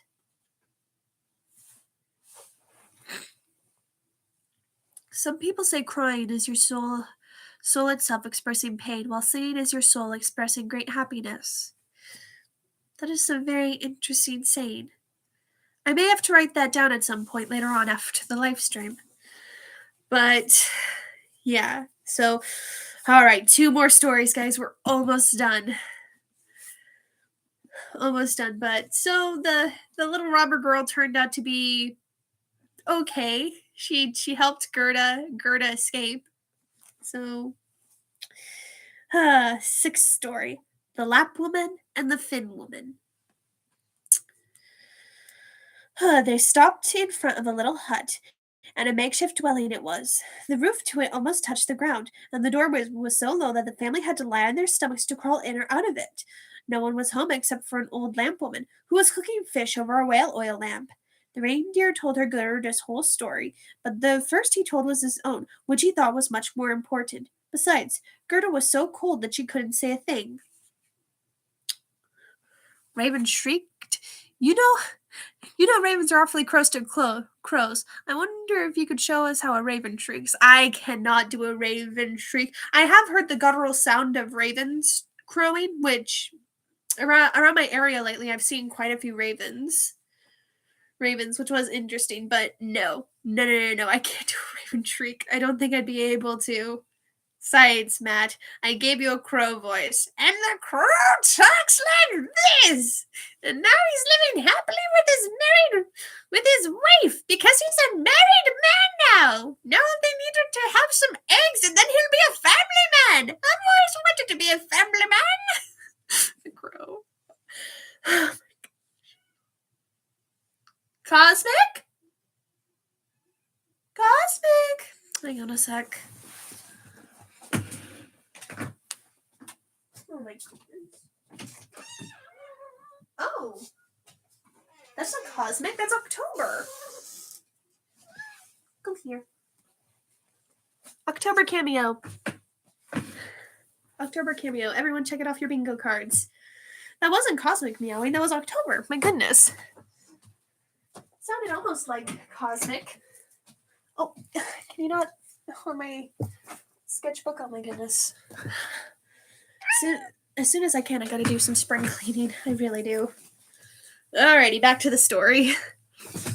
Thank you, reindeer, for telling your story first, because of course it's more important rather than Gerda finding, her playmate. Cosmic cameo. Everyone check it off your bingo cards. Meow, cat. Yay. Yes. Could you not on my story, please? Thank you. Oh my goodness. Yes. All right. "Oh, you poor creatures," the Lap woman said. "You've still got a long way to go. Why, you will have to travel hundreds of miles to the Finnmark, for it's there that the Snow Queen is taking a country vacation." Oh my gosh. Precious kitty! Yeah, precious kitty standing on my frickin' keyboard. Can you not? October, I love you. But no, don't cause any problems. The cat can and will cause problems. Tree spirit, no. Oh my goodness. What are you doing? Calm down. Don't cause problems, please. Behave yourself. Queen is taking a country vacation and burning her blue fireworks. What? Can you just... Oh my goodness. I love you, but dear. Oh my goodness. Oh my goodness. Yes. No.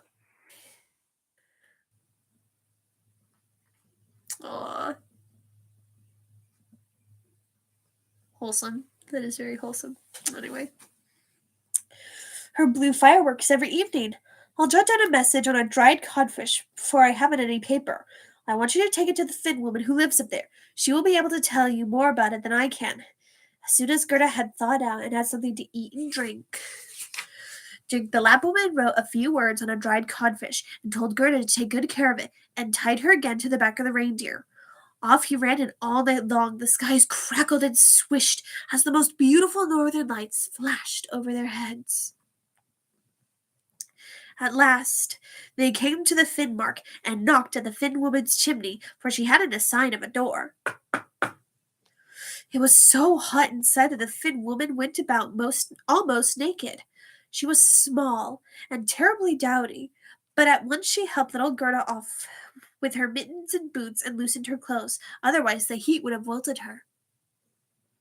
Oh, not on my laptop, please, please. Cat cameo, check it off your bingo cards. No, stop it.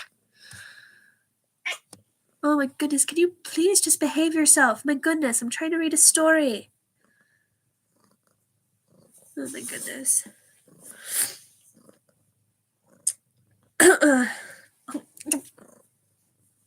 October. Anyway. When the woman put a piece of ice on the reindeer's head and read what was written on the codfish, she had read it 3 times, and when she knew it by heart, she put the fish into a kettle of soup, for they might as well eat. She never wasted anything. You are such a wise woman, said the reindeer. I know that you can tie all the winds of the world together with a bit of cotton thread. If the sailor unties the knot, he gets a favorable wind. If he unties another, he gets a stiff gale. Well, if he unties the 3rd and 4th knot, such a tempest rages that it will flatten the trees of the forest. Won't you give this little girl something to drink that will make her as strong as 12 men, so that she may overpower the Snow Queen?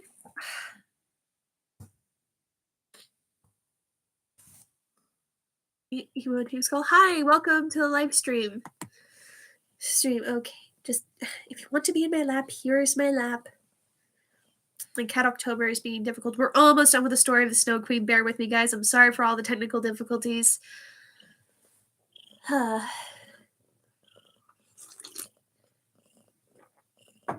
Get that self-licking hairball, spewy furball away from me. Calm down. October's not going to bite. She's not difficult. And my cats usually don't hawk up hairballs. Cat goes to Lapland. Get it? It's a pun because she's literally in my lap right now because that's the only way to get her to behave because she's feeling cuddly all of a sudden. Yes, you are. You're feeling cuddly. Behind every good woman, there is a black cat. Or in my case, there are 4 cats. Oh. I like your channel. Well, thank you, Emo Team Skull Hedgehog. I'm glad you like my work. All right. That's your butt. I don't want your butt in my face. Well, she was in my lap for a little bit. And now she is kneading on one of my plushies. I'm more of a dog person. Well, good for you. I'm glad you like dogs. I'm more of a cat person. I like kitties. Anyway, okay. Okay, so the reindeer asks the Finn woman if there is something that she could give Gerda to make her strong as 12 men so that she may overpower the Snow Queen. 12 strong men? The Finn woman sniffed. Much good that would be. She went to the shelf, took down a big rolled-up skin and unrolled it. On this skin, strange characters were written, and the Finn woman read them until the sweat rolled down her forehead. The reindeer again begged her to help Gerda, and little Gerda looked at her with such tearful, imploring eyes that the woman began winking again. She took the reindeer aside to the corner, and while she was putting another piece of ice on his head, she whispered to him, "Little Kay is indeed with the Snow Queen, and everything there just suits him fine. He thinks it is the best place in all the world, but that's because he has a splinter of glass in his heart and a small piece of it in his eye. Unless these can be gotten out, he will never be human again. And the Snow Queen will hold him in her power.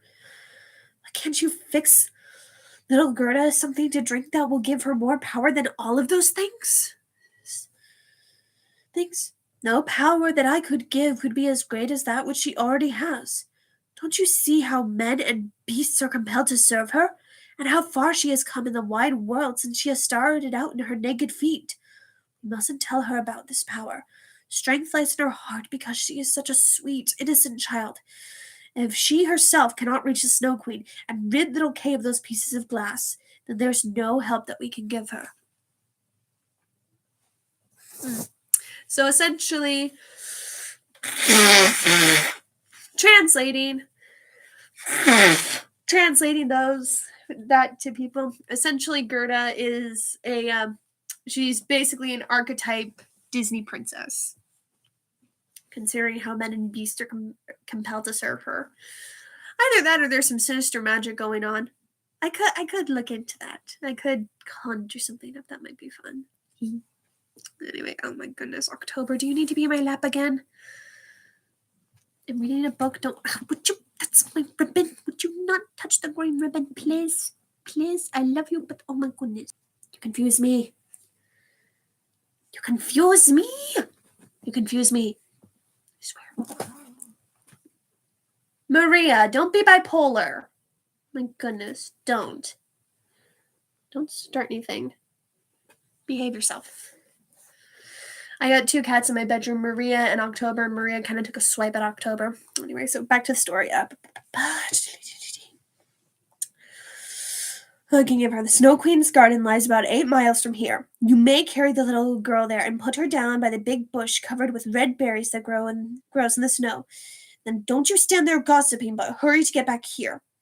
The Finn woman lifted little Gerda onto the reindeer, and he galloped away as fast as he could.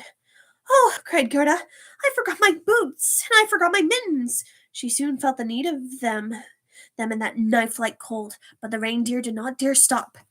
He galloped on until they came to the big bush that was covered with red berries. Here he sat Gerda down and kissed her on the mouth, while big shining tears ran down his face. Then he ran back as fast as he could. Little Gerda stood there without her boots and without mittens, right in the middle of icy Finnmark. Should I come back or no? It was just a brief one. It was just a brief kiss on the mouth. Anyway, it's a fairy tale. Some parts make sense and some parts don't.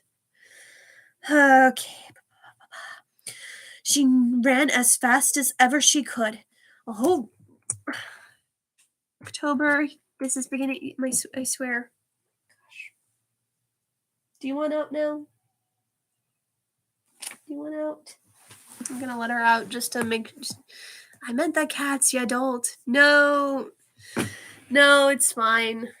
Maria, all the cats get along, though sometimes they just play fight here.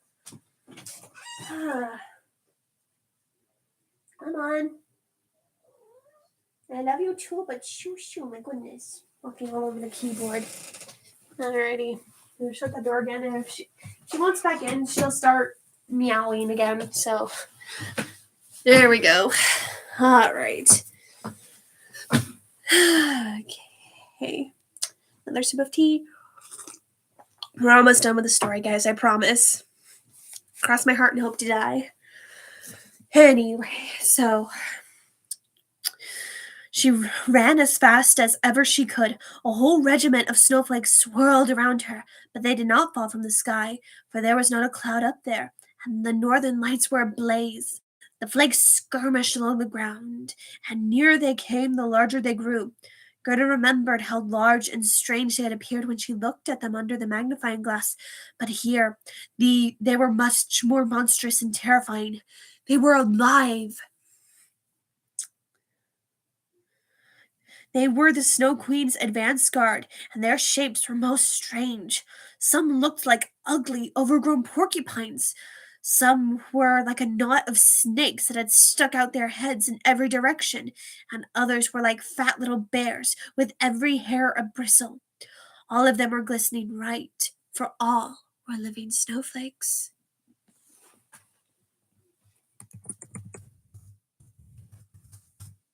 No. Mid-fight. Anyway. Oh boy. Okay.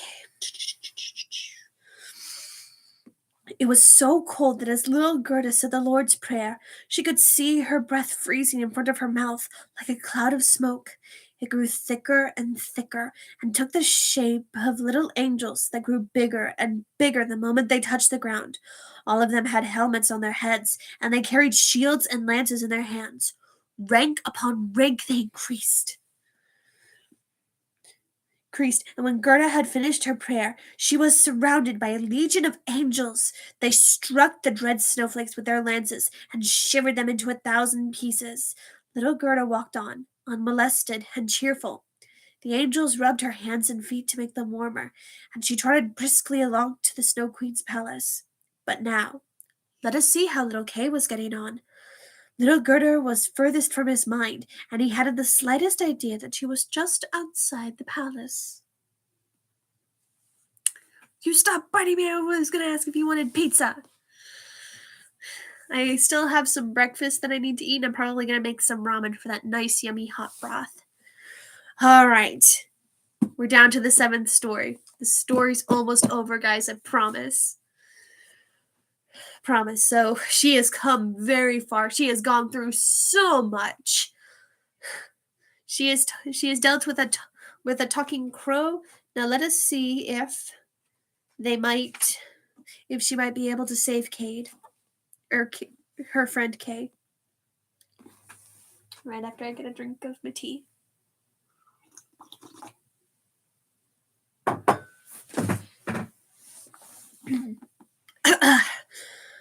Seventh story. What happened in the Snow Queen's palace, and what came of it.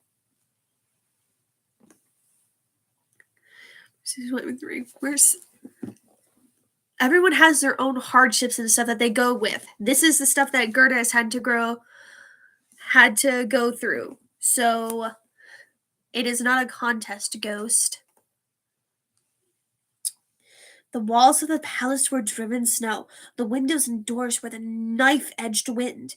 There were more than 100 halls, shaped as the snow had drifted, and the largest of these extended for a mile. All were lighted by the flare of the northern lights.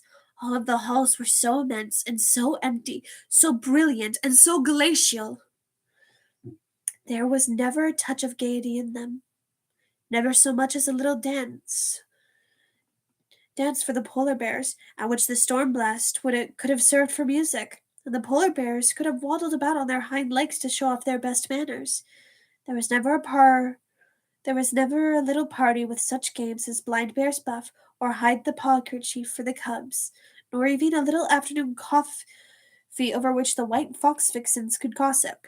So there is no happiness or joy in this palace whatsoever. There's no games, there's no music, no dancing. It is just empty and cold, like a massive freezer. Yes, I have to flap the flowy sleeves. It has to be done. They're so flowy. Anyway, whenever I'm getting pizza because you're annoying me. What pizza do you guys want? Oh my goodness.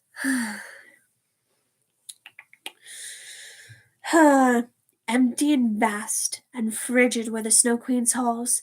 The northern lights flared with such regularity that you could time exactly when they would be at the highest and lowest.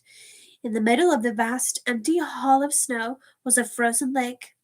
It was cracked into 1,000 pieces, but each piece was shaped so exactly like the others that it seemed a work of wonderful craftsmanship. The Snow Queen sat in the exact center of it when she was at home, and she spoke of this as sitting on her mirror of reason. She said this mirror was the only one of its kind, and the best thing in all the world. Little Kay was blue, yes, almost black with the cold, but he did not feel it, because the Snow Queen had kissed away his icy tremblings, and his heart itself had almost turned to ice. He was shifting some sharp, flat pieces of ice to and fro, trying to fit them into every possible pattern, for he wanted to make something with them. I'll take pizza with extra crow voice. With extra crow voice. Matt the crow? I would like a pizza as well! I need 5 of them, for my wife is about to lay eggs, and she gets cravings!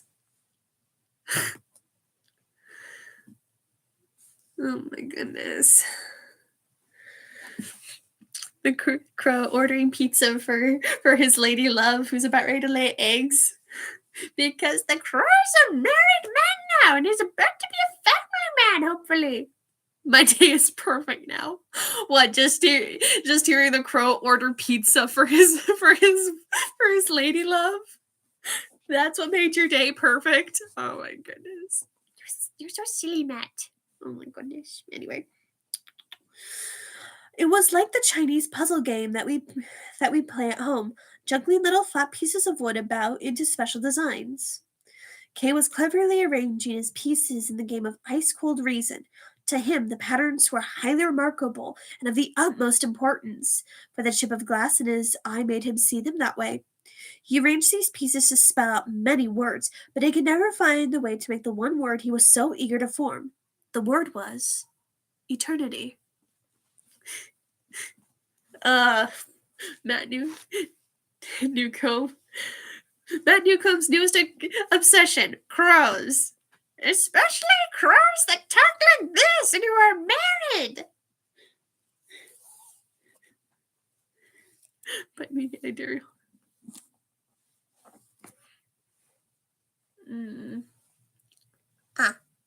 No. Anyway.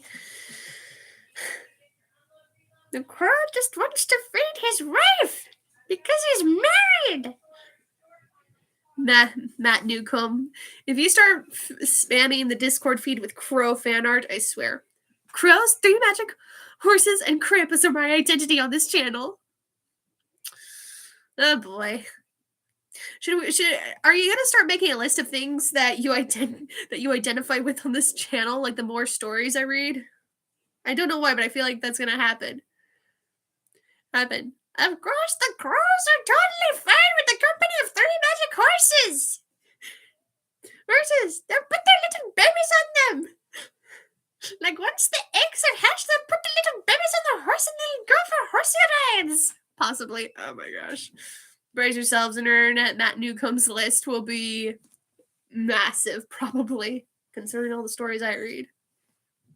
Anyway, Krampus, where? Anywho. The word Kay is trying to spell is eternity. Why? I'll tell you. The Snow Queen had said to him, "If you can puzzle that out, you shall be your own master, and I'll give you the whole world and a new pair of skates." But he could not puzzle it out. "Now, I am going to make a flying trip to the warm countries," the Snow Queen told him. "I want to go and take a look into the black cauldrons." She meant the volcanoes of Etna and Vesuvius. "I must whiten them up a bit. They need it. It will be such a relief after all those yellow lemons and purple grapes." And away she flew. Kay sat all alone in that endless, empty, frigid hall and puzzled over the pieces of ice until he almost cracked his skull. He was so stiff that one might have thought he was frozen to death. All of a sudden, little Gerda walked up to the palace through the great gate that was a knife-edged wind. But Gerda said her evening prayer. The wind was lulled to rest, and the little girl came on into the vast, cold, empty hall. Then she saw Kay. She recognized him at once and ran to throw her arms around him. She held him close and cried, "Kay! Dearest little Kay, I have found you at last." But he sat still and stiff and cold. Gerda shed hot tears, and when they fell upon him, they went straight into his heart. They melted the lump of ice and burned away the splinter of glass in it. He looked up at her, and she sang, where roses bloom so sweetly in the vale, there you shall find the Christ child without fail."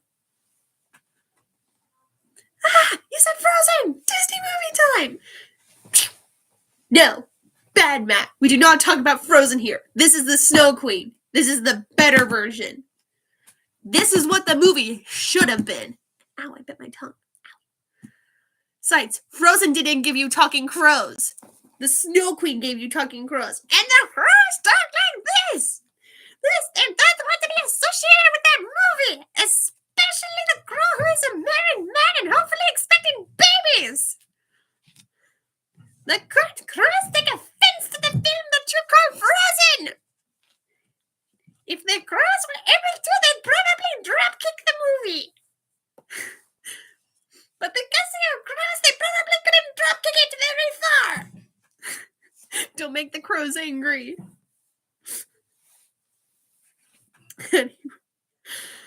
Oh boy.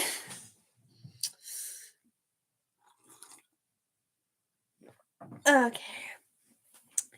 Kate burst into tears.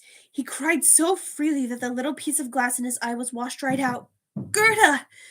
He knew her, and he cried out in his happiness, My sweet little Gerda!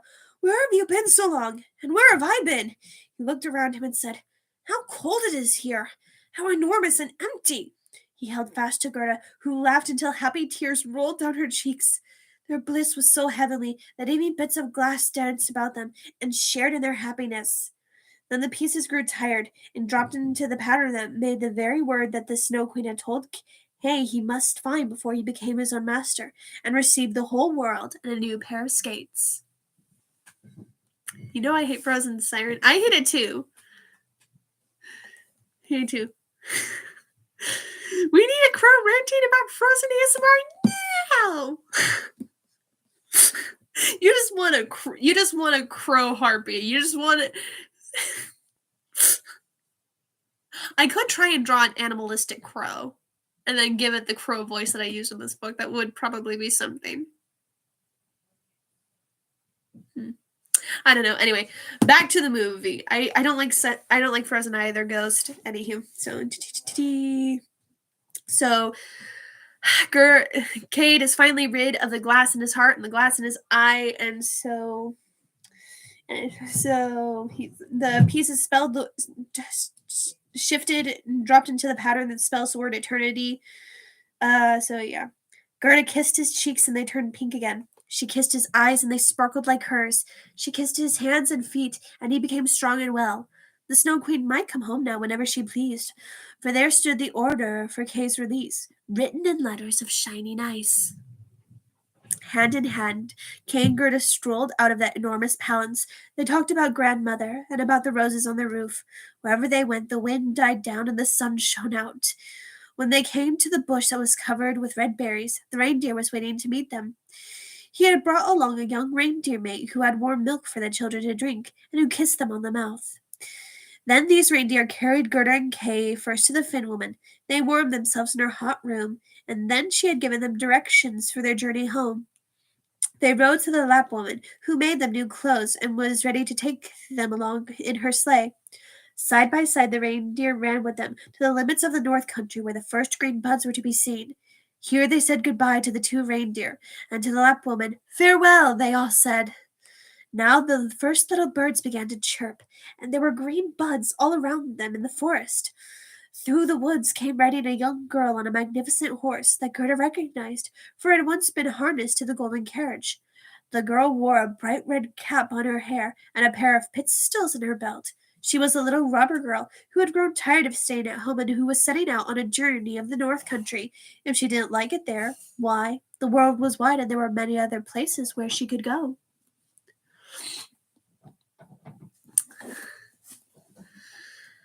Seriously, that also annoys me the most out of all of the Disney princesses.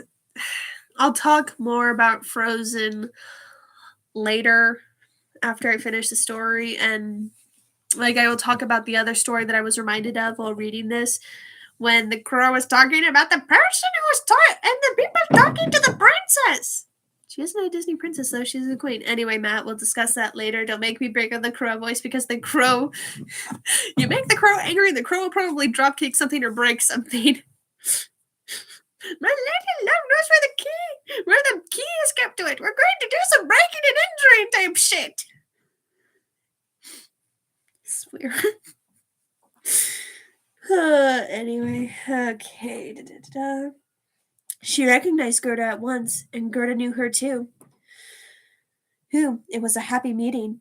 You're a fine one for getting about, she told little Kay. I'd just like to know whether you deserve to have someone running to the end of the earth for your sake. But Gerda patted her cheek and asked her about the prince and the princess. They are traveling to foreign lands, the girl told her. And the crow? "Oh, the crow is dead," she answered. "His tame lady-love is now a widow, and she wears a bit of black wool wrapped around her leg. She takes great pity on herself, but that's all stuff and nonsense. Now tell me what has happened to you and how you are caught up with Kay." Gerda and Kay told her their story. No!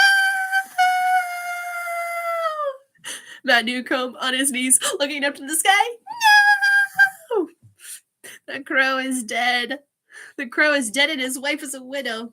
There are no babies, apparently. Or maybe there are. We don't know. The crow is dead. The crow coming back as a ghost. It was the royal cat who killed me. He couldn't take a joke and he was a sore loser when we were playing Pinochle. So he slapped me at the next week. I know he was cheating though. Ghost of the crow. Does that help, Matt? Does that make you feel a little better? Ghost of the crow. We don't know what killed him, so it's possible the royal...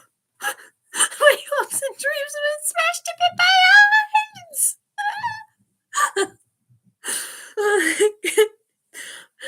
I did it. But the crow could come back as a ghost. I did the voice of the crow as a ghost. Did that help? Poor Matt. Poor Matt. Here, Matt. Have a tissue. Have a tissue. Oh, I didn't know that crow was gonna die. I didn't know. I'm sorry. Here, Matt. Have a tissue. Here, blow. Anyway, Gerda and Kay told her their story. "Snip, snap, schnurr, baslur," said the rubber girl. So everything came out all right. She shook them by the hand and promised that if ever she passed through their town, she would come and see them. And then she rode away. Kay and Gerda held each other by the hand. As they walked along, they had wonderful spring weather. The land was green and strewn with flowers. Church bells rang, and they saw the high steeples of a big town. It was the one where they used to live. They walked straight to grandmother's house and up the stairs and into the room where everything was just as it was when they left it. And the clock said tick-tock, and its hands were telling the time. But the moment they came into the door, they noticed one change. They were grown up now.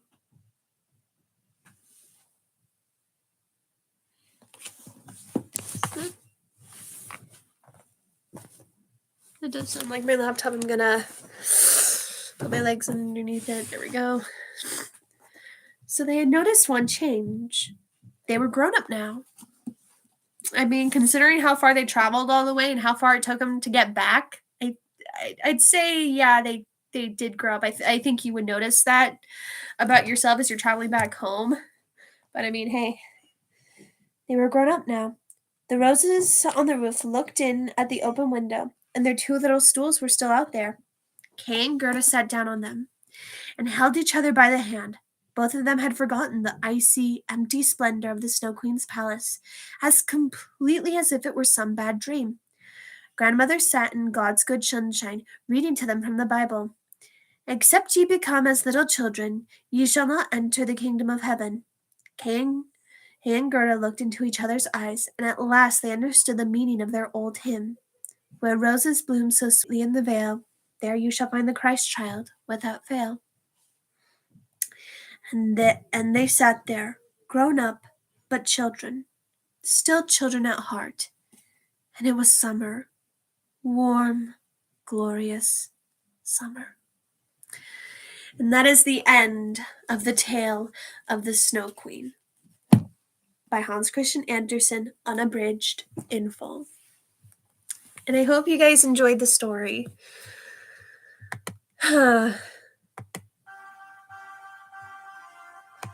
It was certainly a ride, and again, I wasn't expecting the crow to die, but then again, I had never read the full story before. I had only read the abridged version before. I enjoyed it a lot. Well, I'm glad you did, Matt, despite the fact that they killed off the crow. But I do like to think the crow comes back as a ghost. Ghost like the crow. The royal cat killed me. killed me. He was a sore loser and he couldn't take a joke when we were playing pinochle together. So he slapped me into next week. I know he was cheating though. That cheating bastard. Ghost Crow shakes his foot. The roses know of the crow story. Yes. Yes, but that was the story of the Snow Queen. And again, I really think Frozen would have done much better if they actually stuck to the original story or gave it a unique twist. Like, apparently from what I heard, Elsa was supposed to be the villain. So they could have gone with that. I would have enjoyed seeing it. Gotta turn the brightness up back on my laptop. But yeah. Now, I said before that I would mention the story that I was reminded of while I was reading The Snow Queen. And the story that it made me think of was Blockhead Hans, where you have a princess who only wants to marry the smartest person. The twist was it was nothing like the story. Yeah, it was nothing like Frozen. Need to stretch. And the fact that the robber girl helped Gerda, I thought that was really sweet. Which makes you think, like, if Kay and Gerda had grown up, like, by the time when they got home, they realized they were grown up, you'd think that the robber girl probably grew up too. Now she's a robber woman. Robber woman with 2 pistols and a red cap. I may have to draw her at some point. That might be fun. That might be fun, drawing the robber girl. And then, of course, you have the Snow Queen, which her role is not as antagonistic as what most likely would have been portrayed in the original if Elsa had become the villain. But the ending to the 1957 adaptation, or what was it again? 1957 Russian animated film also kind of ends in the same way the story does, because it sticks more closer to the source material. I won't spoil it for you. I won't spoil the climax of the film for you, but I highly recommend it. And again, it's free on YouTube, and Kathleen Turner does an amazing job on it. Just, the elegance. The elegance in the design, just, but it's perfect. It's perfect. I love it. But yeah, so that was the story that I thought of when the crow was talking about the princess who was so clever that she read the newspaper and she only wanted to marry someone who could have a conversation with her, who was just as intelligent. So, there we go. Okay, but yeah, that was the story, and I believe I delivered. It wasn't bloody. It was dark in some places, but it wasn't bloody, and it was a more loving story. Of course, it was Philia, the love of friendship, and you can tell that Gerda loved Kay very much as a friend, because again, they were brother and sister, but they loved each other like one. So Philia and also agape storge, and storge being, of course, family love. Because the moment she knew that Kay wasn't dead, because the sun and the sparrows and the flowers were telling her that he wasn't dead, she went out to find him, and she went through so hooray for sibling love. Love, and it is fitting, but yeah, my hands are getting cold. I didn't get up too long. My fingers are getting cold. Cold fingers. My hands are cold. I love my sister so much. I love my brothers too. They drive me up a wall, but I do love them dearly. Same with my family. Like, if anything happened to my brothers, I'd probably go into a rage and I would have to be held back because and my brothers love me too. Again, we get on each other's nerves, but we love each other. I drive her up a wall. Yeah. And I love how the Ice Queen's palace is described. It's like no happiness, no music, no merriment, or anything. And even in the animated 1957 film, The Snow Queen says, I have told you before, there are no smells or poet songs. There is no joy or sad tales here. No, no, you must forget all this, Kai. Forget. Again, just go watch that movie, please. Kathleen Turner is amazing as the Snow Queen. Like, oh my gosh, the elegance. So much fairy essence, I swear. Ah. Anyway, sorry. I fangirl. I'm terribly sorry.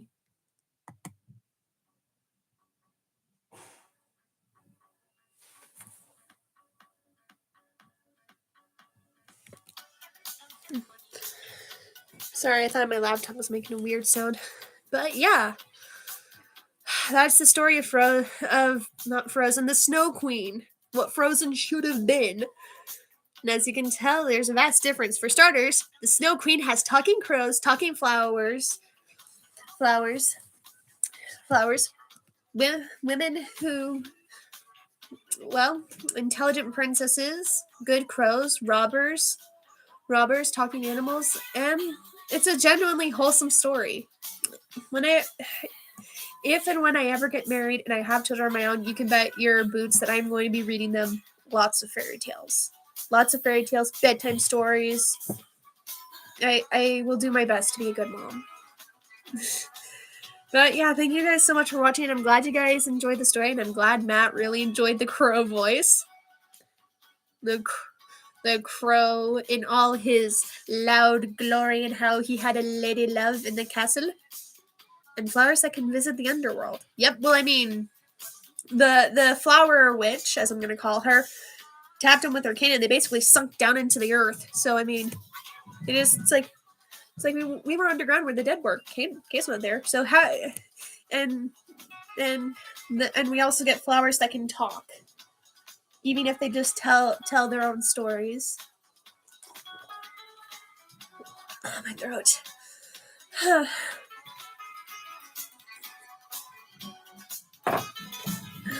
But yeah, the story of the Snow Queen is a wild ride, but I'm glad you guys enjoyed the story, and I enjoy reading these stories to you. See you on Discord, hopefully. Oh, don't worry, but I'll end the live stream in a bit. But yeah, so please let me know like what your guys' favorite parts were in the comments below. I always like hearing your thoughts. And I like having these conversations with you, even among the story, if it's just like witty banter or something else. Like, I enjoy doing these live streams, and I enjoy doing these shows with you. This one is a lot longer than my usual, but it happens. This song I made is a bop. I'm sorry. But yeah, I'm glad you liked the crow, Matt. You still haven't answered me though. What did you think of the crow's ghost? Because I could totally see the crow's ghost coming back, just like, the royal cat killed me when we were playing Pinochle. He was a sore loser and he couldn't take a joke, so he slapped me into next week. So enjoy your last night of catnapping, cat, because now I'm going to hunt you. Roar! Ka! Roar! Ka! I just thought of something. Where the mysterious science theater 3000 of fairy tales and gross crow is fun. I need to check Mystery Science Theater 3000 of fairy 3000s out. But yeah, I just thought of something really funny though. I was talking with Ghost Crow. It's like you have a crow, but they're in like a white handkerchief because I'm like bet you would be too bad for him. So it's like you got a crow just draped in a tissue like this or like a white handkerchief. Like, I'm the crow and I'm also a ghost.